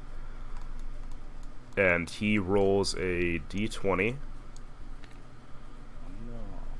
He misses, so he, like, tried to stab you through your shell, and it just kind of bounces off once again, like most other attacks do. And, let's see, we have this... Wait, that was the second clan rat. This first gobbo right here still attacking that storm vermin who, like, nearly killed the other goblin. Ooh, that was a good strike. Let me... Okay, yeah. Yeah, so he attacks that storm vermin and does, and he, like, kind of grabs his spear and, like, stabs the storm vermin, like, kind of in his, like, in the side of his torso as he's busy trying to finish off this other goblin.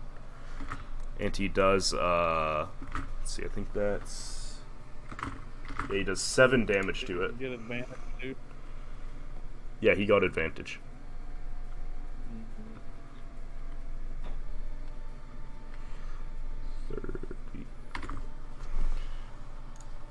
Okay.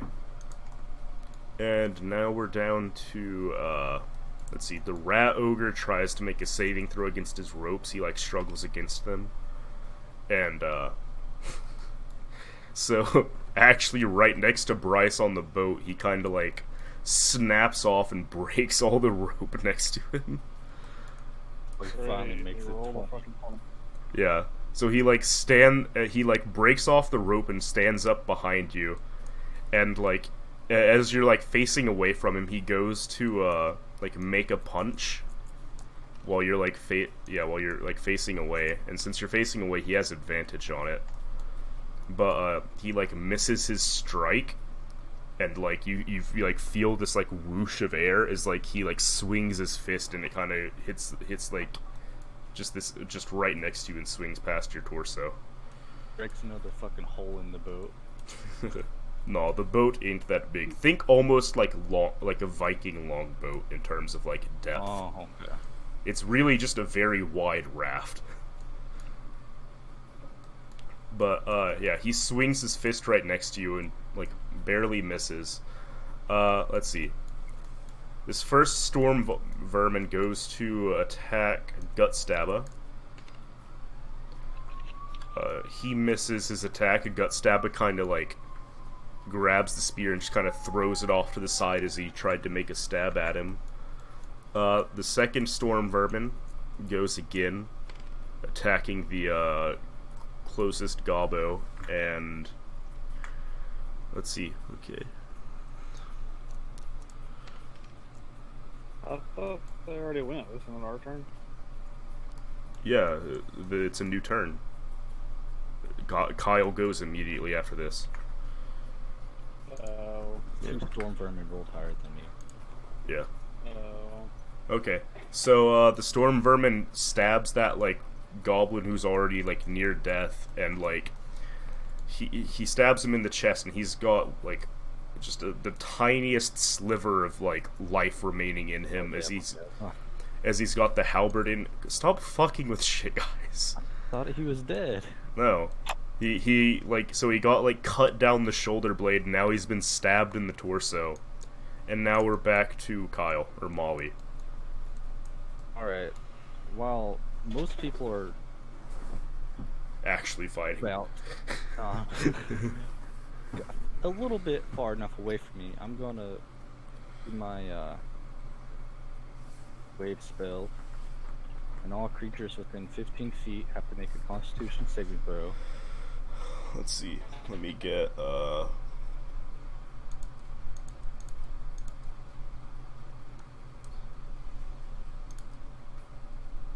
here. Okay, yeah, you are far enough away that like you don't affect anybody else other than these two people. Okay, so I thought it's 15 feet. Yeah, I have it. Yeah, I have it scaled so that like an inch of this ruler is like 5 feet. Oh well, I was thinking like from boat to where the goblin rat was 10 feet, and that's that's 10 feet. Like so, like to move to this square, so like the edge of it, like right here from the boat was like 15 feet. Yeah. Okay.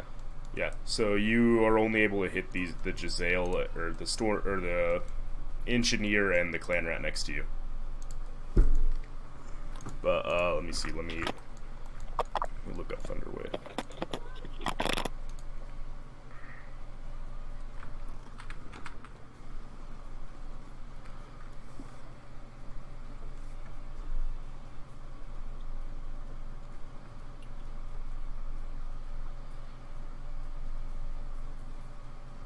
Okay, roll 2d8s.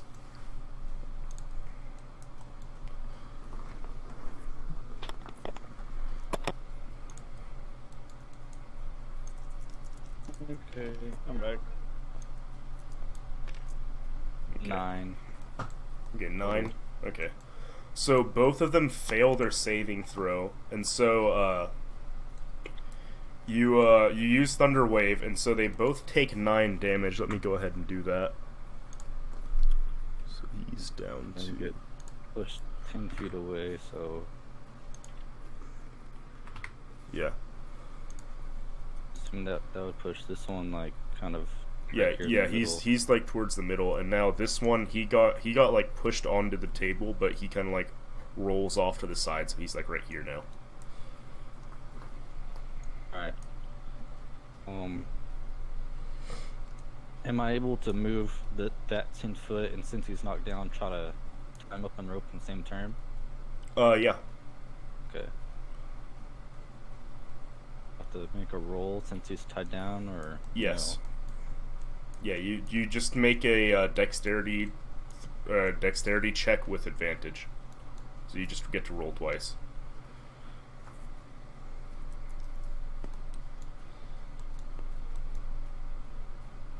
Okay, so... And 17. Okay.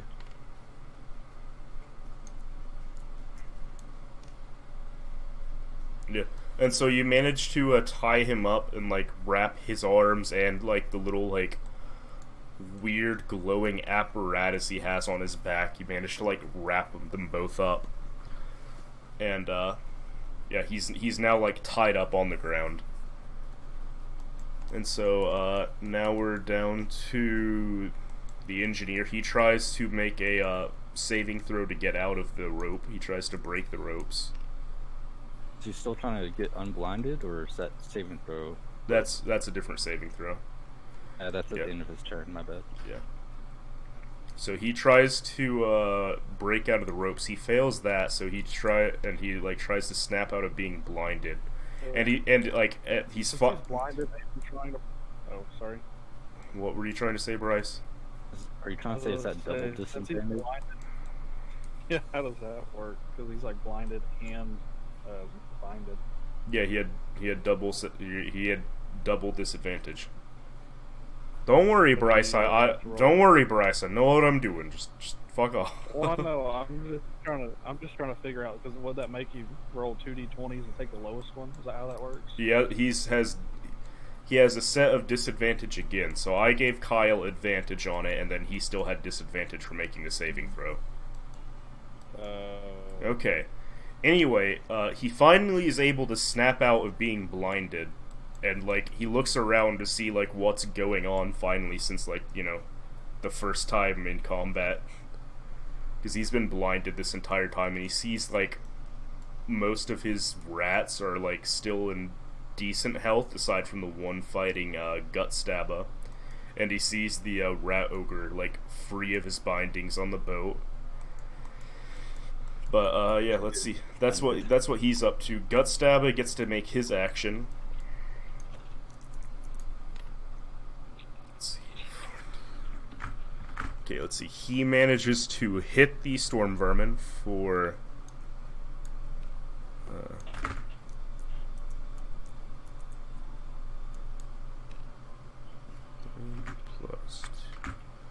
for 5 damage, so he brings his sword out from where he had already stabbed him and just stabs him right back again. So now he's down to that much. And Bryce, your turn. Brindle.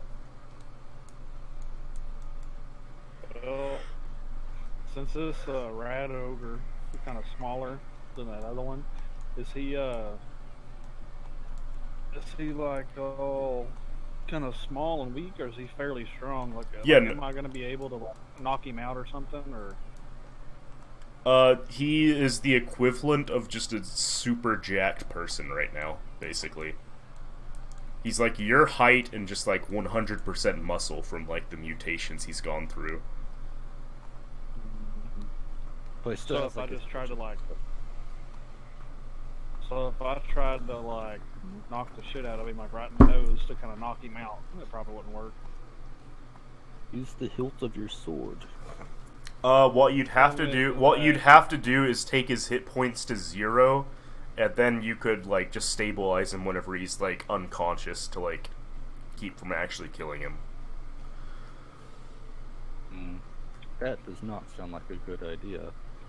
We don't have healers. What happens if I just attack him and he's like dies? It sounds like we're gonna get stabbed in the gut. So you lower his hit points to 0 through fighting him, and then you have to stabilize him through like medicine skill or something like that.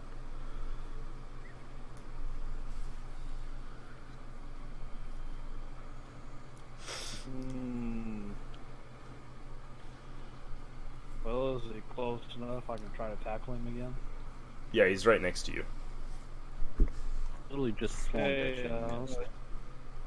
okay, well, I'm gonna... If he swung and missed, I'm gonna just try to tackle him back to the ground, like wrestle him down to tie him back up. Okay, make a strength check.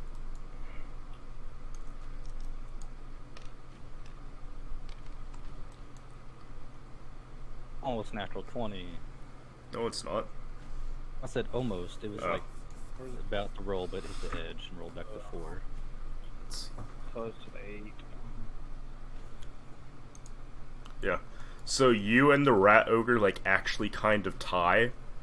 And so you, like, run at the rat ogre and, like, try to tackle him to the ground. And you manage to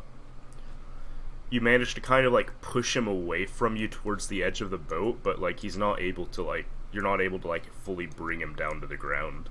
So, like, you're both still standing up. Just sitting there having a tussle. Yeah.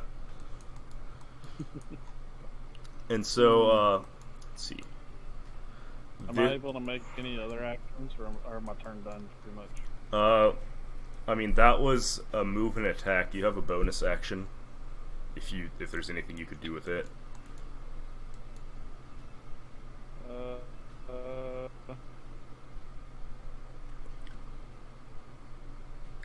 mean, I don't if think he's I hungry, have you can anything throw else. your rations down and distract him. I don't What kind of roll with that? That'll work. Roll with that entail, Austin, throwing your rations down to distract the hungry foe. None. Oh, that's not a thing. No, it just uses your bonus action. Okay. Can I, well, I don't know, like, that'll work.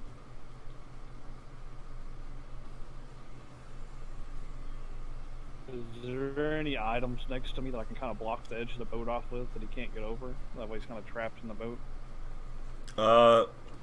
Not really. There's like fish nets and like other rope and stuff from the boat, but that's it. Okay, can I try to toss a fish net on him as a bonus action?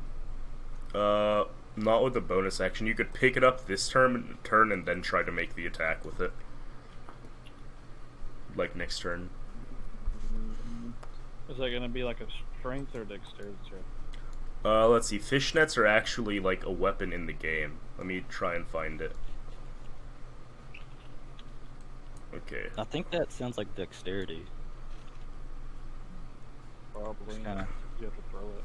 Or it may be a strength effect. It's a sheer strength you're throwing it away from you.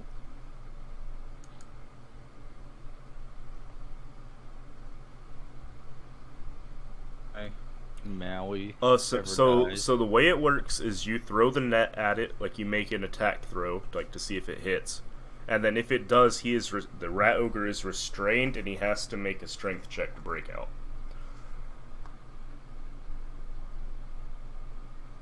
What is the strength check of the net? 10. Do what? 10. Okay. Strength check to break out is 10. And you had to make a 20 to take the ropes. Well, I think my strength is higher, so I think I'll be able to tackle him before I can, and I'll be more efficient that way than throwing the net. So I'm gonna just take like a defensive stance. Okay. Yeah, you have like a dodge action you can take with your bonus action, I'm pretty sure. How does that work? Just like I'm pretty sure it just gives you advantage or it gives him disadvantage whenever he tries to attack you. Okay, yeah, I'm gonna take that dodge action then. Let me just double check that that's not an attack.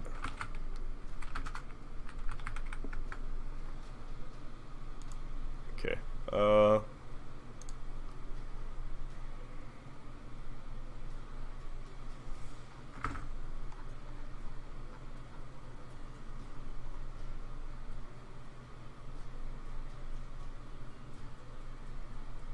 Okay, so you can't use it as a bonus action. My bad. Okay, so you've basically done everything you can do. So, this third gobbo right here, who is, really close to death, I'm pretty sure. Let me check. Yeah, he's really close to death. He tries to make a, swing at the, clan rat in front of him. And this time he succeeds and manages to, he kind of like reaches down and like cuts him like right on the side of his hip. Like down to the bone and like kind of drags his blade across. And he does,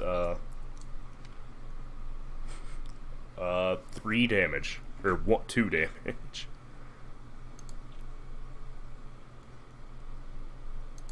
His first successful hit. Is 2 damage, yeah. Yeah. And so, the rat kind of retaliates and takes a swing at the goblin. And he misses. The goblin, like, kind of ducks underneath the swing of the, or the thrust of the spear. And, the second gobbo, who's, like, at 1 HP, tries to, he's, like, kind of staggering and, like, bleeding all over the place from, like, the wounds he's received. And he tries to, like, reach forward and stab at the Skaven, but he just kind of, like, loses balance, and he just kind of falls onto the ground himself. This one? The one that already fell, or the 2? This one. Oh, I thought this was the one that already attacked. No, this is the one that already attacked. Oh, okay. Okay. The second clan rat back here stands up, and seeing that he's, like, closest to this guy right here, who's, like, on the ground from failing that attack, he runs up and decides to land the finishing blow on him, and, like, he reaches down, and with the point of his spear... Okay, let's see. He, like, reaches down and, like, tries to stab at the goblin, but on the ground, but just kind of fails, and just, like, hits the stone next to it. God, Still shook by the thunder wave and misses. There you go. Yeah. Lore friendly. The gobbo to the side goes to attack the storm vermin again. Okay. Okay. 18. And so, let's see, let me roll for his damage now. So for 5 damage, he manages to, like, reach up and stab the, storm vermin in the side once again. And now the, rat ogre goes to take another swing at Bryce. And this time he lands his attack. And so, for, Bryce, you take 9 damage. So, like, he swings his fist and just, like, punches Bryce right in the middle of his torso. How about you just set it down? Animation's good. Yeah.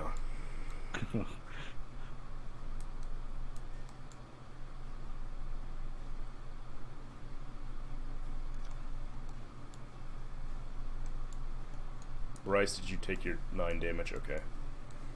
Let's see. The storm vermin fighting Gutstabba goes to take a swing at him. He misses. He kind of, like, is starting to get tired out from fighting.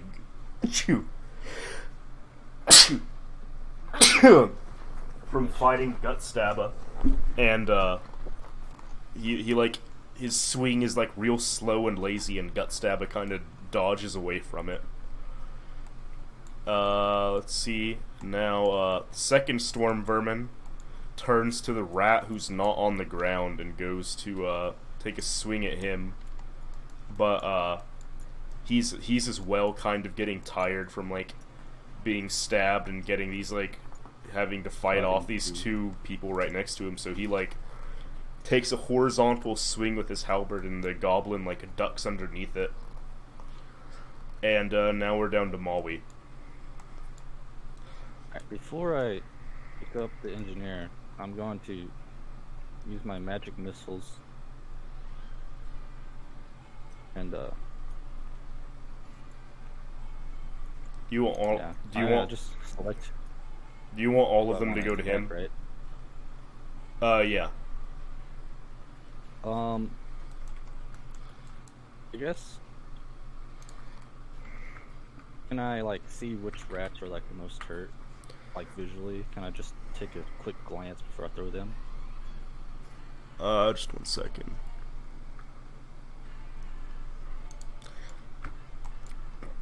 Yeah, so, just from looking, the most injured clan rat is this one right here that you had shot, or that you had hit with your thunder wave. I figured it would have been storm vermin. This one is like, this one's the lowest of the storm vermin, but this clan rat himself, actually, yeah, just from like injuries, this one it hasn't taken any damage yet. This one is like the nearest of the rats towards death, and this one is the other one who's like taking the most damage. Okay. Where'd that go?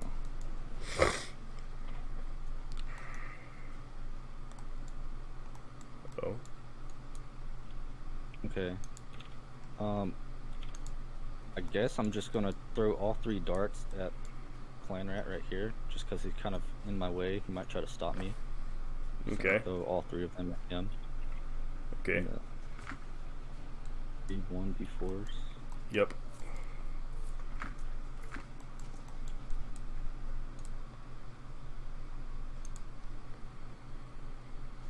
Yeah, it's 3 D4s, and then each one does at least, or does plus one damage, yeah.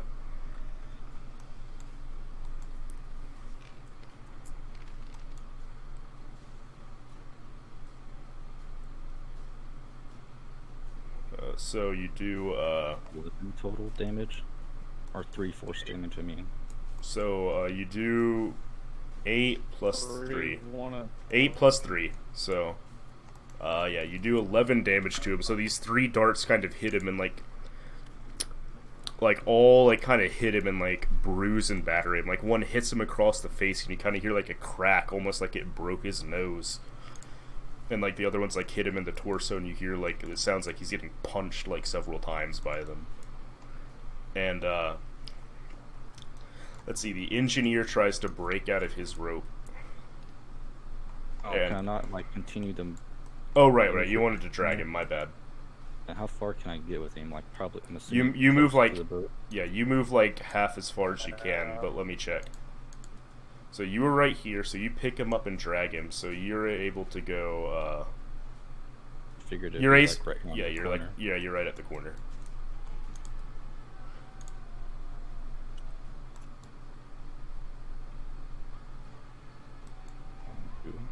Okay. And so the engineer failed his saving throw to try and break out of the rope, so he just kind of sits there like screeching and squealing at you as you kidnap him. And then he still kind of have his weight. Oh, he's no longer blinded. He's just roped up. He's tied up. That's all.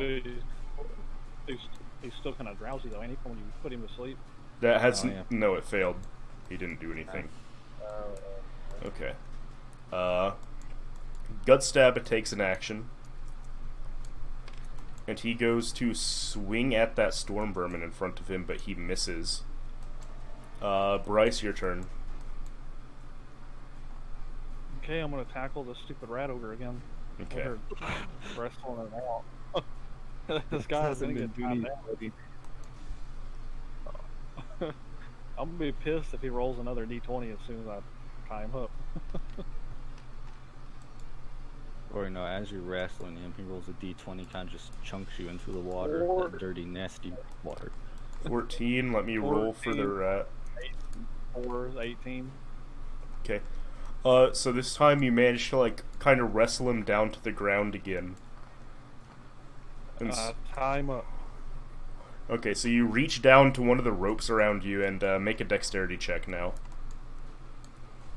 What's your lowest dex? Oh no, never mind. Intelligence.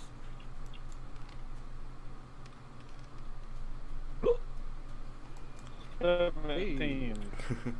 So close to being a 1 or a 2. Yeah, so you like wrestle down the ogre and you manage to like rewrap his arms around. What? You got a 17. I know. Yeah. So you like wrestle him down to the ground and wrap his arms back up around his torso. And yeah, so you're kind of like laying on top of them, getting those down. And now the let's see. So I have a movement still? Yeah. Actually, no. Wait, yeah you do, my bad. Okay, I'm gonna move up here and help gut stab him. You haven't even... No, you didn't even tie him up yet. You just kind of wrestled him to the ground. No, he did. Oh, okay. Oh, I tied him up. Okay, so you move up, but that's all your actions. You can't take a swing this turn. If I would have rolled a 1, it'd been funny if the rat ogre tied me up. Let's see. This goblin right here tries to take a swing at the clan rat, but misses again. The clan rat takes a swing back at him. And let's see. Wait. Yup.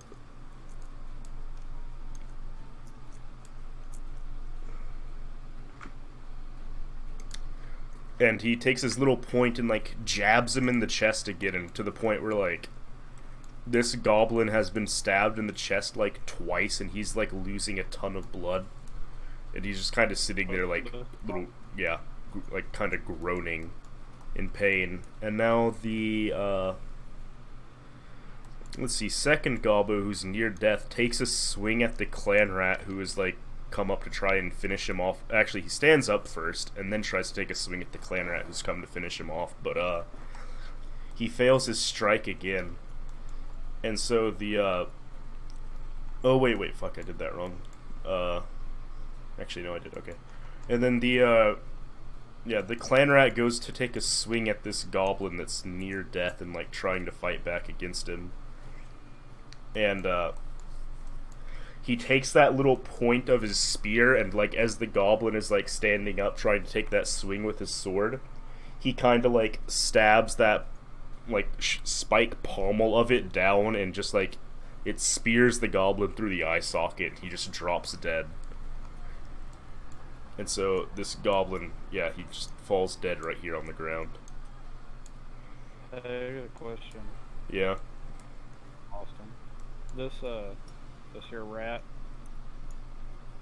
Yes. Shouldn't he be fell in that hole? Shouldn't he have fell in that hole since he's standing on it? That's not a hole. That's like one of the vats. And that's actually the vat that they like took this rat ogre out of. So there's like nothing there right now. It's basically like empty. So like there's basically nothing there. Yeah, I couldn't find anything to use as like the vats really, so I used these like weird black holes. I thought they were like holes they pulled the like little ogre rat out of, and they're like harvesting them out of their like little family hole or something. And now Lord of the Rings. Goblins and orcs reproduce through mushroom. It's not that different. Let's see. They're rat people though. Yeah, so that goblin just got stabbed through the eye and is dead now. And this this goblin right here, like trying to go solo against the storm vermin, he goes to make a stab at him. Oh yeah, that's the wrong dice. Yeah, he tries to take a swing, but the storm vermin kind of just swats away the like shaft of his spear. And the rat ogre next to Bryce, he tries to break his rope. Oh. But he fails to do so. And so he's kind of sitting there on the boat squirming, trying to break the bonds, but isn't able to. And now this first storm vermin goes to take a swing at Gutstabba. But again, he's still like too tired and weakened right now, and Gutstab is easily able to just like use his little fast, tiny form to like step away from all the storm vermin's attacks. Okay, let's see.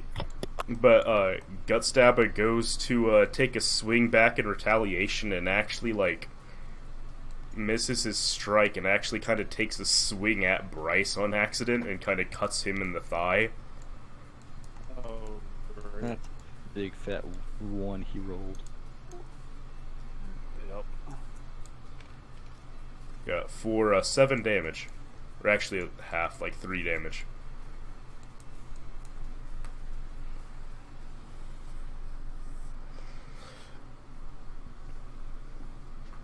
Okay. Now we're at the second storm vermin. So who's like 1v1ing this rat? Oh, okay. And so, let's see. Natural 20. Are you able to see what's going on here still? No. Oh, well, I'm just a good guesser. Oh. I use my audio clips. Oh, okay. Yeah.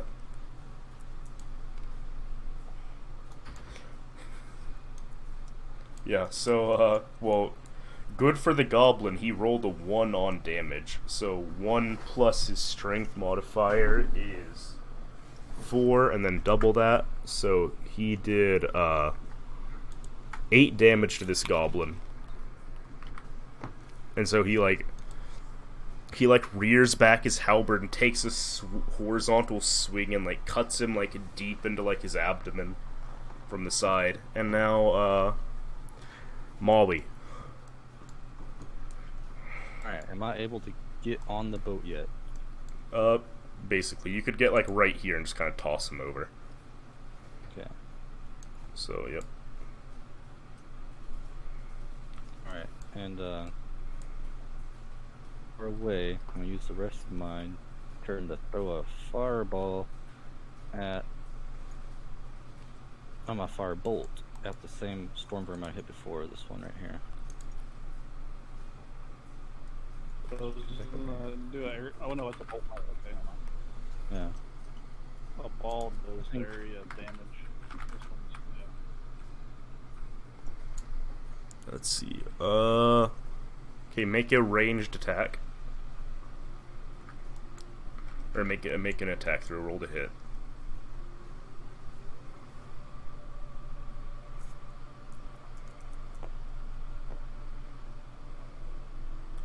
$16. Okay, roll D10 for damage.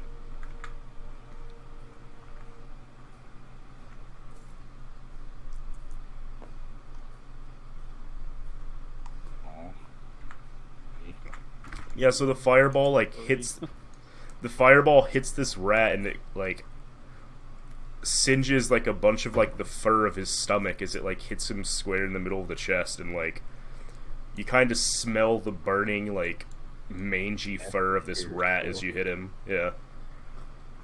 And let's see. You've done that, and now it's the engineer tries to break his binds on the boat, but just barely fails. You hear them like even like you hear as he's like trying to break them, just like there's these little like just the faint sound of like fabric tearing almost as he was like trying to get out.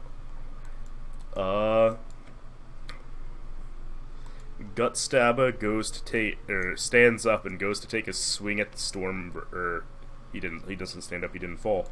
He goes to take a swing at the storm vermin but misses, and like his stab misses off the plate mail of the storm vermin. Brindle, your turn. Rip out my long sword and take an overhead slash at the vermin in front of me. Okay, roll to hit.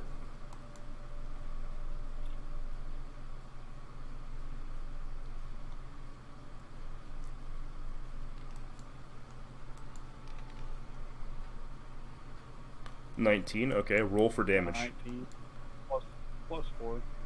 Roll for damage.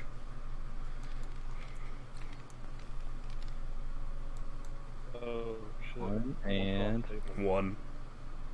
No, it fell off the table. Yeah, but I'm just saying it. Alright, fine. Not double. One of them's still a 1. Okay. Well, It's still 1 and 1. Where'd the other one go? Damn it! I think it went in your area over here. Oh, yeah, it did. Yeah. Oh, it re-rolled whenever I put it down. That's weird. But yeah, it was another 1. So, that plus your strength, so you did 6 damage to him. It's better roll a 1 on damage die than a 1 on the d20 for hit. Wait, and wait, so how'd you get my 6 damage? Because I rolled 2d8 or 2d6s, and I rolled a 1 and a 1. Plus your strength. And then your proficiency. No, you don't add proficiency to damage, only to hit. Oh. It's just strength. Yes. Okay. Wait, so what do you add? Okay. The only thing you add proficiency to? is your dots down here? You motherfucker. It's This like is like the action. 4th time we've had to cover this. Whenever you roll to attack, it's just the number you roll plus your proficiency. And then whenever you do damage, it's all the damage dice you roll plus whatever modifier it has. So in this case, strength. Okay? So when I roll to hit, it's not a strength. No, it's proficiency. Okay, so if I roll a 10, it's 10 plus 2 is my Yes. proficiency with my long sword. So then that's what my Yeah. okay. Yep. All right. You can't be proficient in damage. In other No. words. Basically, yeah. Gotcha. Okay. Proficiency is how good you are at hitting stuff. Strength is how good you are using your monkey strength after you hit them. Okay. You like swing overhead and like kind of like chop down to the meat of his his upper arm as like he was trying to block Gut Stabba's last attack. Let's see. This Gobbo right here, he goes to make it. Still alive? Yes, he's still alive. Can I use my second attack extra? Oh yeah, you can do that. I think what it was is I have my action surge attack twice. Yep. Yeah, just you get to Okay, so attack roll. again.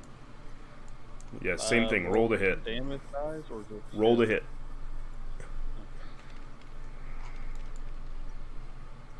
So this attack misses. So like, you take one swing up above your head and like cut down to the meat of his arm, and then you lift the sword up again, ready to make another slice. And this time he manages to like bring the shaft of his halberd up and kind of like smack away your sword as you tried to make that other strike. So you only managed to connect with that first one for 6 damage, and now this third Gobbo right here, who's been dueling the clan rat this entire time, he goes to finish him off after that fireball, and he actually manages to hit. Finally. Let's see if he like manages to do enough damage to kill it. He barely does. So he takes his he like rears his spear back after this fight and like manages to like sink the blade of his spear like up like through the bottom of the abdomen, and like it comes out at the back of the rib cage through the clan rat. And you see him like kind of go limp on the shaft of the spear before the goblin like pulls back it, and the rat like falls limp onto the ground. And now, let's see, whose turn is it now? It is... Okay, that clan rat is dead, so... Yeah, he's just over here. Okay. Let's see, that clan rat's dead. So is this Gobbo right here. So now we have, Gobbo. yeah, so we have this second clan rat right here. So this second clan rat comes around and, goes to take a swing at Gut Stabba. So he has advantage because Gut Stabba's busy with another fight right now, so he rolls twice. And so with the little like spiked pommel of his spear, he rolls and does 4 damage to Gut Stabba. So he like kind of runs up beside him and like stabs Gut Stabba like right in the foot. Basically, he like just jams down his spear in his foot and kind of like makes Gut Stabba like jump back in pain. Let's see, how much was that? That was 4 damage. Okay. Now What's your ad? What? No. No, still just playing the Witcher music for me. Okay. Let's see. So, let's see. This goblin right here next to the storm vermin, he goes to make an attack, and where's my d20? There it is. Let's see, he rolls a 2, so he's like still like failing to find any way of like getting through this storm vermin's armor right here. And the rat ogre tries to break through the bonds around, or the rope wrapped around him now. I'm just playing Witcher music. The Witcher music stopped a long time ago for Witcher. me. It's playing The Witcher for Right. me. Maybe like the auto plays different somehow. Hold on, let me Some Indian guy talking about Oh. cancer survivors. Is it normal now? Yeah, there you go. Okay, that's okay. So that's kind of neat. So like, so you know how like YouTube like randomly picks stuff for you? Oh, it just picked the next song for each of us. Yeah, it picked like a random thing for each of you. Because you guys weren't hearing the same stuff, were you? No, the music stopped like whenever I. Yeah, no, started up. I still had The Witcher 3 music going on the entire time. Neat. Like mine right now is playing like the Gwent card game song. Yeah, I know. I just turned back to Witcher.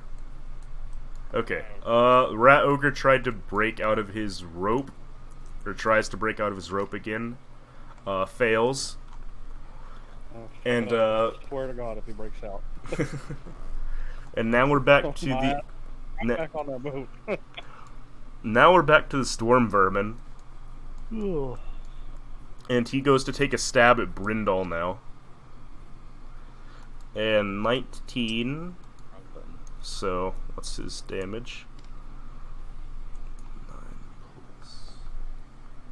9 plus 3, so 12. So you take 12 damage as he like lowers his halberd and like stabs you in the torso with it. Oh, I forgot to say this at the end of my last turn, but I was about to like yell at Gus Stab and be like, "We got both of our people. We need to get out of here." But I forgot to. Go to wait for your next turn. I was like, I have to wait. I can't talk. I was like, "Oh, wait for my turn to talk." Yeah, because like this stuff is all like happening When I roll hit concurrently. dice- What? Right. Can I roll hit dice like at any time, or do I have to be like waiting somewhere or doing something? Those are for like, so like whenever you take a short rest, you get to use one of these and then you like subtract it, as far as I'm aware. Oh. Yeah, So and then like they come back whenever you, yeah. I mean, you would be able to take a short rest on the boat because the goblins have been like rowing and stuff for you. And if we can get them all out here alive. True. Let's see. So Kyle, you're. Oh wait, no. Storm Vermin took the strike at Brindle, and the Storm Vermin uses an action surge to attack again. And oh no. Right.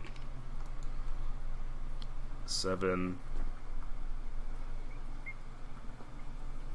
Yeah, so for 10 damage, he stabs you that first time, and like pulls the halberd back and twists it a little bit, and like axes you back with it, and like for 7 damage.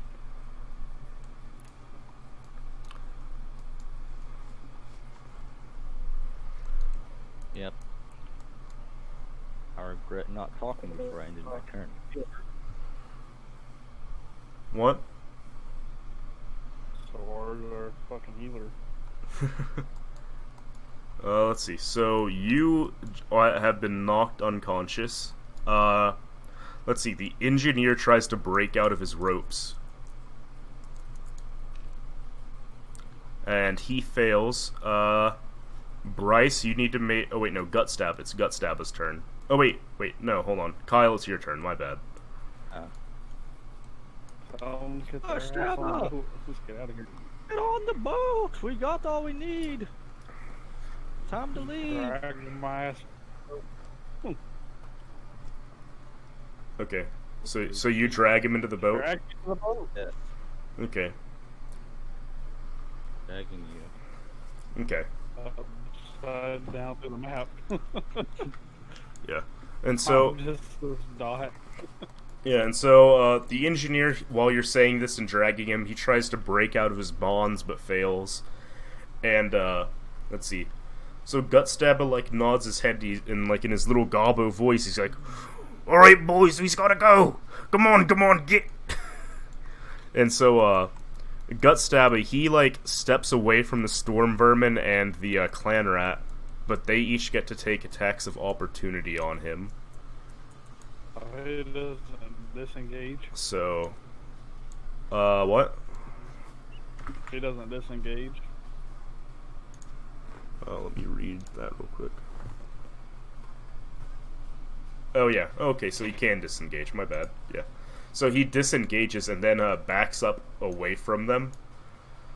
Oh wait, oh, never mind. It's way Yeah. past my turn. I was gonna say, I could have used more storm arrows to block their escape. Yeah. Yeah, so, Gutstabba backs up, and, with his, like, bonus action, he gets his foot, like, onto the dock right here and gets ready to kick it off. And, let's see, so we go down to, let's see, this Gobbo has no one next to him, so he just, like, runs and, like, gets into the boat. And now we're back to, this last, actually, that clan rat's dead, yeah. That Gobbo's dead, this clan rat goes to, this clan rat kind of, like, runs into the way right here, and he, like, gets ready to, like, basically to block this night goblin from getting onto the boat. And so, yeah, let's see. Can I still? Am I unconscious, or can I still murmur stuff like hit him, or kind of like say stuff? Or am I still like unconscious? You're Yeah. unconscious. Yeah, you're out, and actually, now that you remind me, you need to make a death saving throw. Only thing you can do is On roll my this big turn. right here. Yeah, no, we already passed On your my- turn. Yeah, we already passed your turn, and I forgot, so you need to do it now.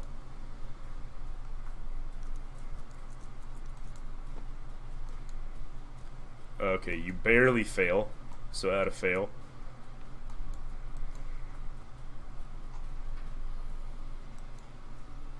Right there.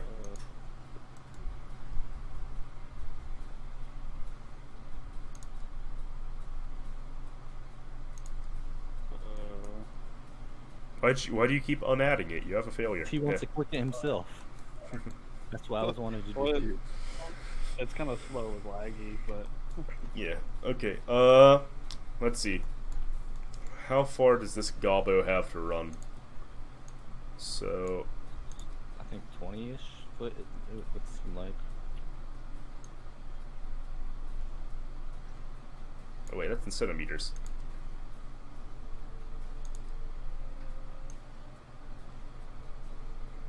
can't Saba just leave his gobbo there and just kick it off. So, like, all this is happening concurrently, so I'm just, like, saying that Gutstab is basically waiting for this Gobbo to, like, try and catch up. As Gutstab was like getting on the boat and get ready to kick off, the other one's like trying to run up here. Yeah. So this one, he doesn't have time to take a disengage action because otherwise he wouldn't be able to make the run, or he wouldn't be able to dash. So this Storm Vermin gets an attack of opportunity on him. Oh, I missed my. That was a fucked up throw. And so, let's see. The little goblin starts to scurry away, and as the Storm Vermin is like getting ready to, he tries to like take a swing at him, but the goblin's just running too quickly, and so he manages to run up here. And let me check. Where is the jump action? I need to look that up. I think you can jump like 5 or 10 feet. Let's see. I think it's 5 feet. You have to jump, but you got to roll. I think you got to roll a dexterity roll, like acrobatics check. You cover a number of feet up to your strength score.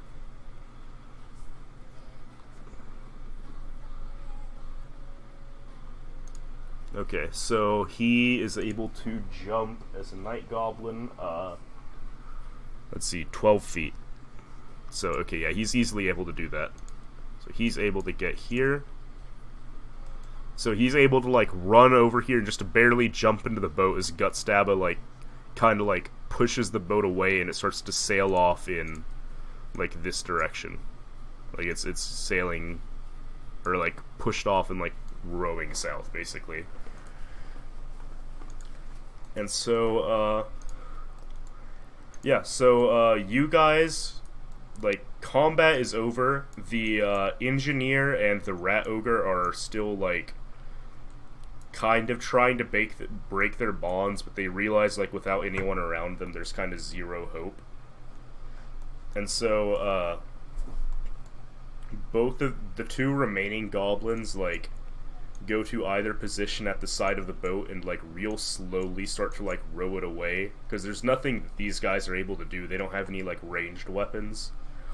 And so all they do is you see, them, like, bark in order at this clan rat, and he kind of scurries off that way, and you hear that, like, kind of marching of the other storm vermin in the distance, and they start to, kind of hurry back on their way again.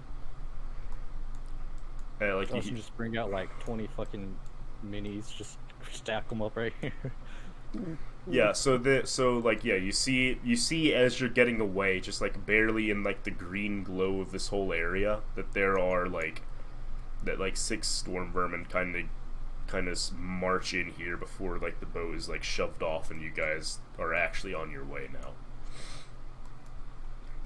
And so the process like taking back is a little longer this time, but oh yeah, someone needs to save Bryce, by the way. Someone needs to, I guess Kyle, that's you. You need to do a like medicine check on him.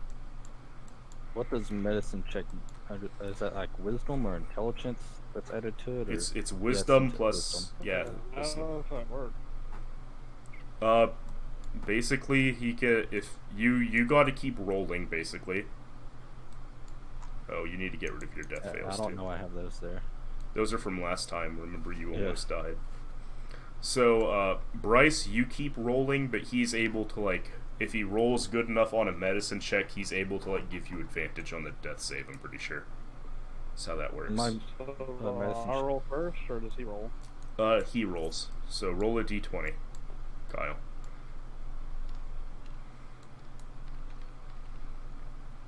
Okay, so 16. Okay, so Bryce, you roll, and then you get a advantage on it.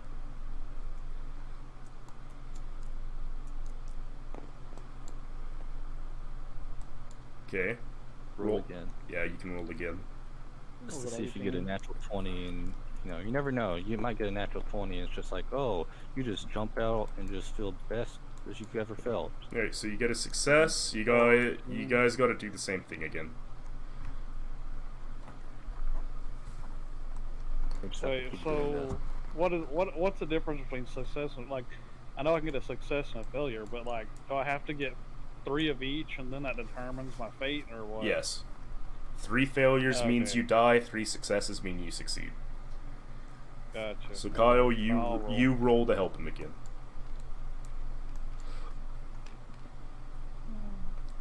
Okay. 18. Yep. So Bryce, you get to roll again with advantage.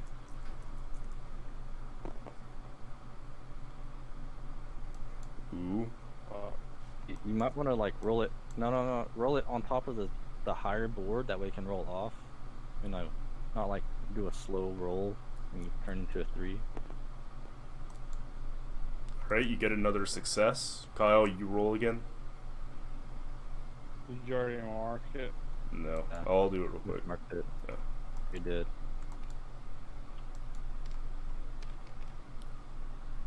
Alright, Bryce, you get to roll one more time with advantage.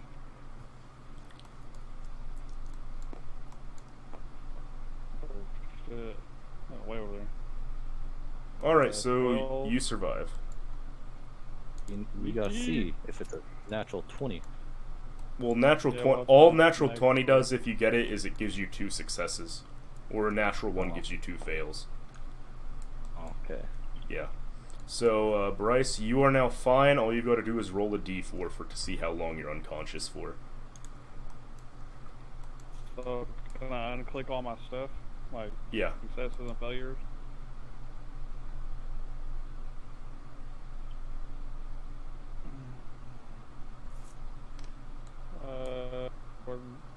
This 4. one. Okay.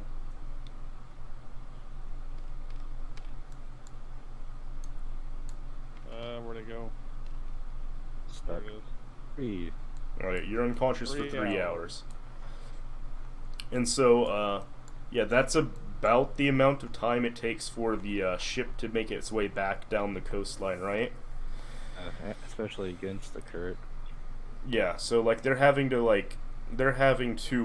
row not only, like, up and out of this like complicated river system, but like also against the flow that is taking it like somewhere deeper underground.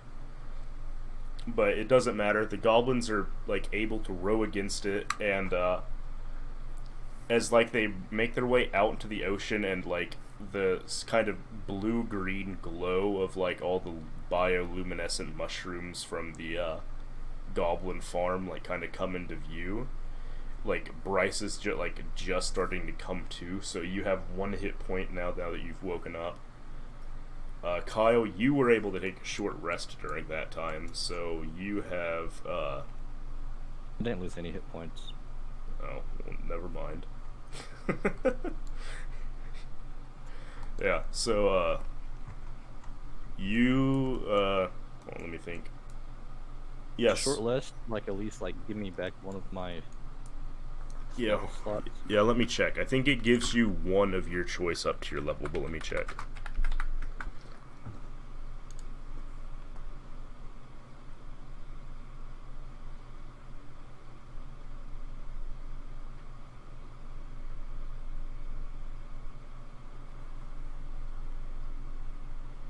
When we get back to the goblin town, are they able to like heal me? Do they have like an infirmary, or do I just have to like roll hit dice?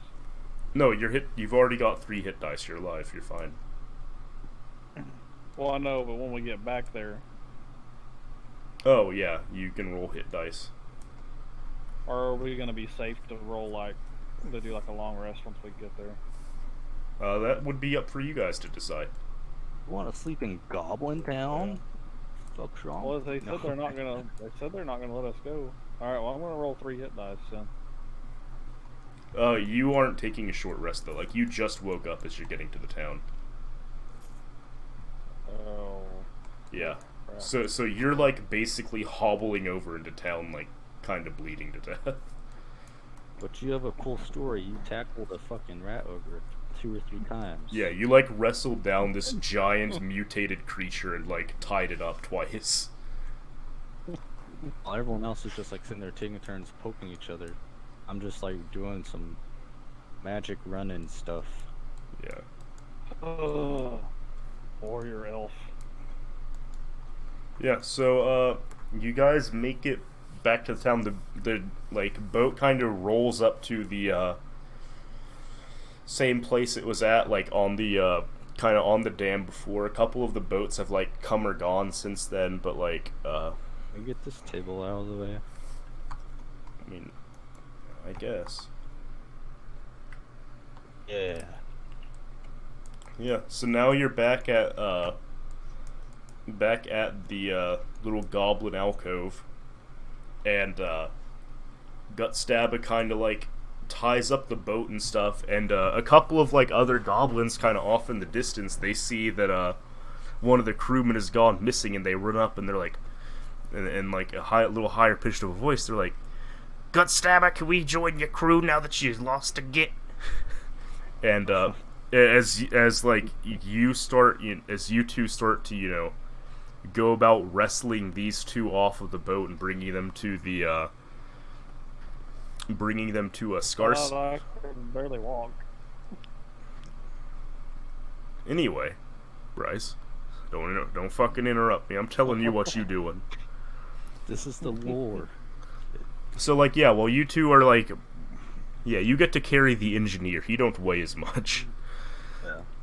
Okay. As you two are like wrestling and dragging them down the wharf, you hear these like goblins just kind of really nonchalantly just talk about the fact that like one of them died, and they're just like eager to replace one another in like this position on like Gutstabba's crew. And so yeah, and so you bring the rat ogre and the engineer like back to Skarsnik's throne, and he's sitting there, and it looks even like as you get there that there's been like a couple new scalped beards added to the pile that he's sitting on top of. But yeah, and you get there and you look up at Skarsnik, and he like looks down at you, and he's like, he like kind of eyes over the engineer and the rat ogre. He's like,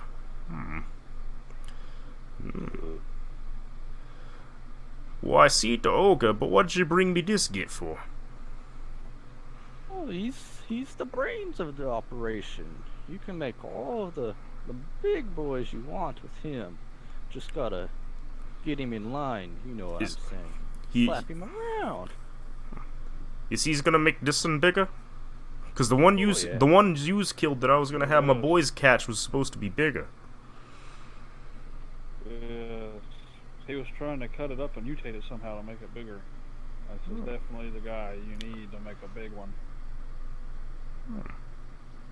And you see, if you take this green boy, the green rat, the smart one, you can make your own little gobbos bigger too. Make some big strong gobbos. Make yourself even bigger.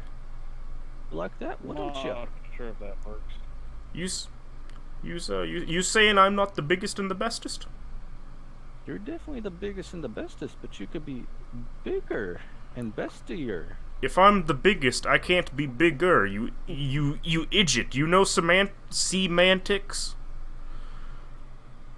But you see, Here's I was ready to reward you for a good job done, and you come over here telling me that I needs to be bigger and better. I'm just trying to say that you asked for one, and we brought you doubles. We brought you more than what you wanted. That you did, but then you come into here as users and insulting me. No, it's not the insult. It's just you. Part of the fight. He looks at you and he's like, he looks at the elf and he's like, you should really not have your friend talk so much. He's not good at this. He usually just jumps and says whatever he wants to. I just tag along. I'm usually the quiet one and just does the dirty work. See, I'm the one that talks because I'm the smart one. You don't seem like the smart one. Over here is smart. You have come into here surrounded by a bunch of gobbos who know nothing but stabbing and hacking, and insulted me twice. You aren't the smart one. Look, the big gobbo. What's his name again? Skarsnik. Wait, say it again. I couldn't hear you. Skarsnik. Skarsnik. Yeah. Look, Skarsnik. We've done the job for you. I'm pretty beat up. Do you have a place we can rest or recover? And like Skarsnik kind of yeah, so Skarsnik kind of likes you more than Maui, and so he's like kind of happy to talk to you. Well, as happy as a goblin who kind of hates all other races can be. And he's like, you know what? I just got something to get you boys good. And he like leads you guys off, and he like waves over some of his goblins to who come by, and they kind of all clamber around these like two prisoners you brought in. Like they all kind of like hoist them up over their head, and like 10 or so of them are like just carrying up and like dragging the rat ogre off into like one of the tunnels in like shooting off from the cove, and you hear the rat ogre just kind of roaring in the distance. But Skarsnik like leads you to that old like dwarven tavern that I mentioned before, like one that was like a part of like the actual like original settlement here before the Gobbos took it. And he leads you in there, and he's like, I'm gonna get you a good mushroom brew. And he goes out towards the back, and he's got, he's still got a couple of his gobbos like out watching you, and leads us in, and what do you know? It's Gablin the Sage, here to heal us. No, he goes into the back, and he's like, and he brings out this little like these like couple of flasks for you, and like he brings them out, and he like takes the top off of them, of these like little like skin canteen kind of things, and he sniffs them, and he like with his big kind of crooked goblin nose, it's real long and knife looking almost. But yeah, he like hands it over to you, and he motions for you to like sniff it, and he's like, Give it a smell. Give it a sniff. Yeah, and so like, Smells great. yeah, and so like, you sniff the first one he hands to you, and it kind of burns your nose, like in a very similar way to like smelling a really strong alcohol does, but like it's not quite the same as smelling alcohol. Like it's definitely nothing like any sort of like alcoholic drink you've smelled before, but it's definitely like super strong, whatever it is. And as Skarsnik's like, you know, preparing the like other 2 flasks he brought, he's like, that one's a good one. That one will get you right. See, I got the mushroom boys over there from who be growing the stuff down in the water. I got them who's making brews out of this. See, this one make you feel strong as one of them orcs that like to bully us. And not only that, it makes you real angry whenever you get into a fight. I bet this one will be real handy for the next thing I have you guys go do. Sounds like you So got you tonight. don't have anything to heal us. So You don't have anything to heal us now. So I'm pretty beat up, as you can see. So like the whole like feeling strong as an orc thing is like kind of him hinting at that it heals you. Yeah. So it's not like just like a strength potion. It's just a healing potion. Yeah. It's like a healing potion that also gets you like, you know, real worked up almost. It's like a steroid if you kind of want to think of it that way. Feeling cocaine. Yeah. It like puts your body into overdrive and it gives you like makes you real angry and roidy. So he gives you like 1 flask and let's say there's like probably 5 uses of it in the flask. Okay, so if I drink it, what do I do?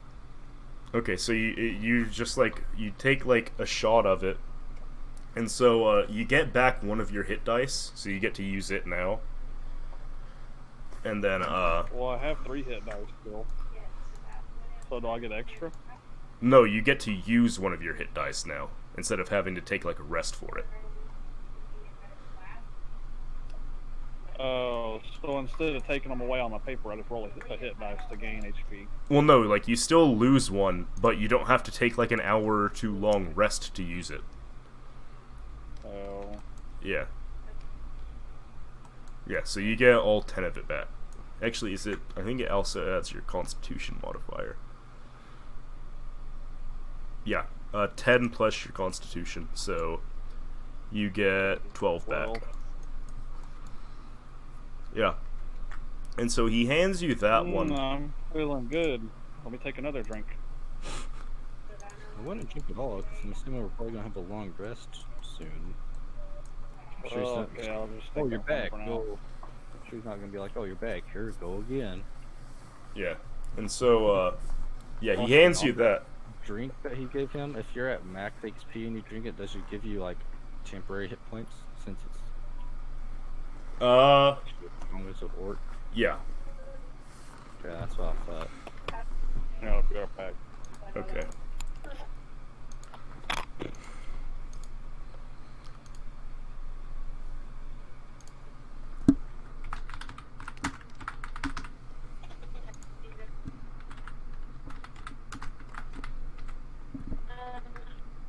And you can look at my character sheet I made for Gut Stabber. Yeah, I noticed. You guys really like Gut Stabber that much? Yeah, I gave him 20 charisma. I like. Okay, he doesn't have very much intelligence, I was gonna say.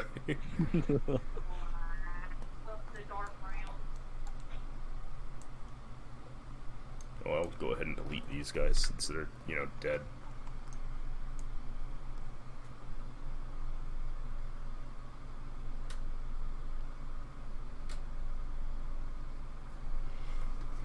So I have a question. If Maui ends up getting killed, can I just like bring in another character that I've made like into the story that we come across him somehow? Yeah. Because like I did with Gablin, you guys are a part of like a guild. It's perfectly reasonable that there's just like, you know, a replacement for you at like the next guild hall you come to. Oh. So whenever we was at the lake, Grass spotted his D&D stuff out there, and he's like, I want to do a little quest or like practice DMing for me. Mm-hmm. And I made a monk halfling. Okay. Yeah. And you want to use him? No, I mean, no, I'm still going to use my wizard for now, but like, I like my monk halfling because so far it seems like he's going to be overpowered. Yeah, monks are like really strong pretty early on. They're able to just like falcon punch shit. Oh yeah.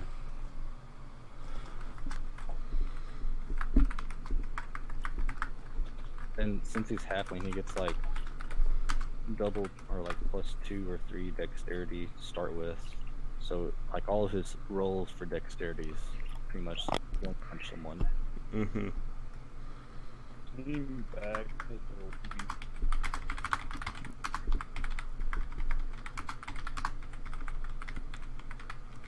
Okay, so after you drank all that, or I drank all that, then what happened? Hold on.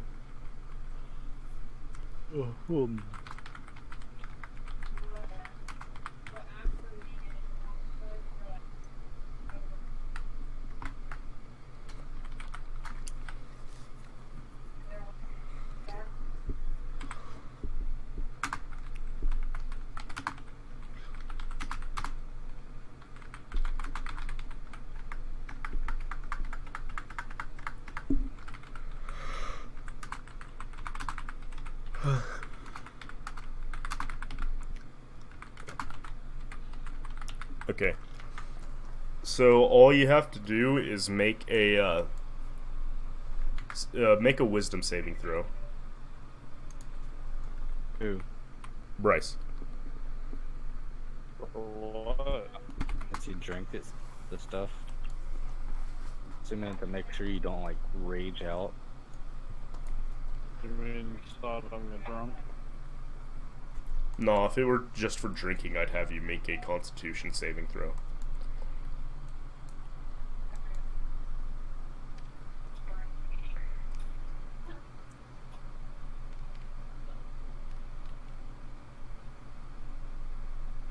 An 11. All right, so you're fine. So yeah, you like drink this and you feel like kind of what he's talking about, how it like kind of like gets people worked up, and you go like whoa after you let out a noise like very similar to that after you drink it. You found a little coin. It's like whoa. Yeah. And so you get that, and then let's see. He hands you a second flask, and this one like you smell it again, and this like actually smells like weirdly pleasant. And like he motions for you to drink it as well. It smells like very earthy and mushroomy, but like in a pleasant way almost. Like sniffing it almost kind of reminds you of like the forest you grew up in. Well, if that one felt good, this one will be better. Bottoms up. Yeah, so he like motions for you to start taking a sip of it, and then he like cackles to himself. He's like, no, don't drink that. That one's bad for you. No. It's like, I almost got you there, didn't I? Yeah. What's that one do? Is that a poison? Yeah. So, that's the one we give to the boys who's gonna go fight the, that's the one we give to the boys who go to fight the dwarves. Cause the dwarves got so much skin to them, it's hard to stab them as good, right? And so what we do is we put the, where'd this elf lady come from? Oh, right, that was supposed to be Katie's character. Yeah. Looks like the elf lady doesn't have pants on. I don't know. Yeah, so, he's like, no, what we do is get that to the boys who's gonna go fight the stunties, the dwarves. And what they do is they put it on their swords, and whenever the stunties get a little nick through their armor, they get all sick feeling, and their limbs start to get all crumbly. Isn't that funny? And Hilarious. yeah, now you getting it. Yeah, the limbs get all funny. You see, I stabbed this guy in the gut with it one time, and I watched him. He came running at me because I stabbed him and backed up, right? Because I wanted to watch what the poison do to him. And I back up, see what he do, and he starts running at me, and I just see his legs give out underneath him, and he just starts throwing up there on the ground, dying. That's how Maui laughs every time there's a joke. I'm gonna go. And so finally, he gives you like that third flask he brought out, and you kind of give it another sniff, and this one this one has like the smell of like. Let me come up with some. It smells almost like the seawater underground. Like it smells like really salty, but like also like super stagnant. Like, you know, it's been underground for like a long time.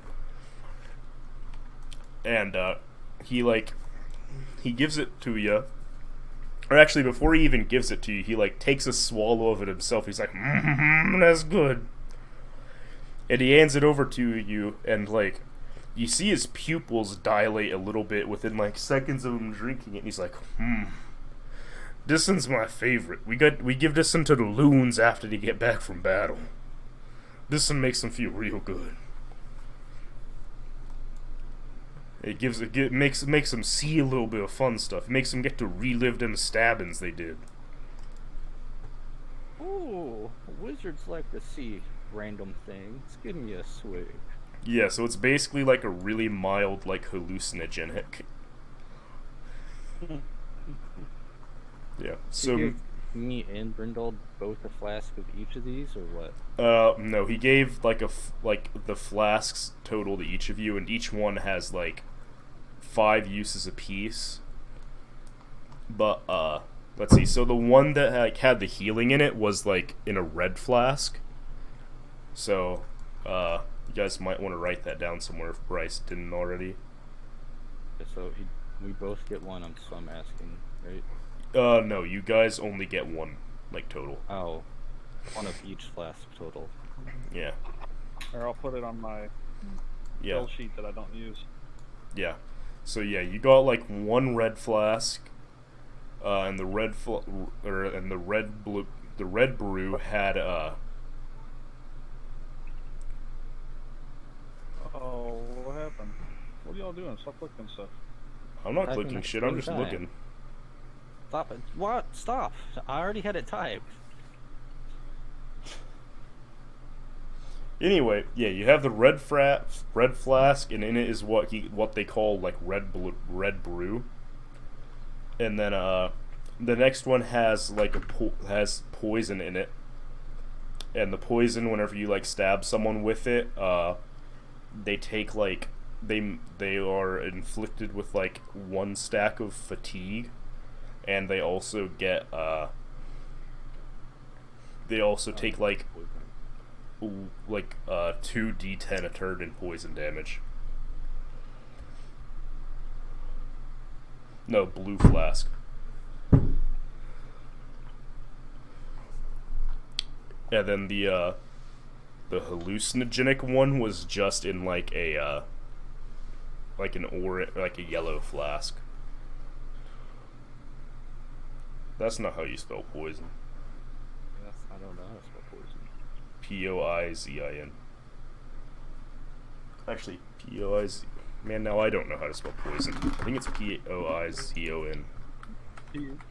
Poison. Yeah, son. I don't know why I said Z. Yeah.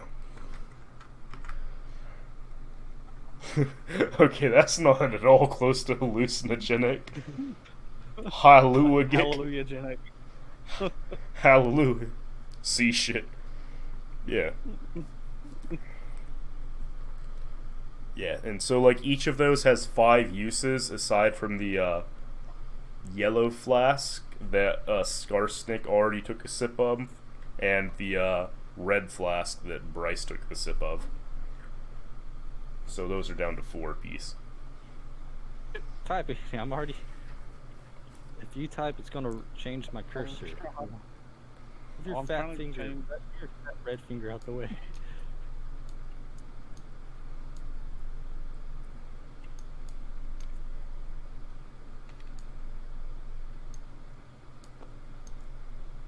I like how you chose Give me my coin back. Lannister coins. My coin. Yeah, that's my gold. Bring it back. Well, click your red button and make you lose all your stuff. What red button? You can click the red button over here on your side. Oh yeah, Right here. don't do that. Is your board different than ours? Yours just all drops. It doesn't save it inside the board. Like it actually like deletes. That's stupid. I Yeah. don't know why it's not like the rest of the slides. I don't know. Yeah. You guys wanna call it good here? That's what I was thinking. Playing for, I was gonna say 4 hours, but we didn't get started till like 5. It was earlier than that. It was only like 15 minutes after 2 that we started. It's still Oh, been it was 3.5 hours. Yeah.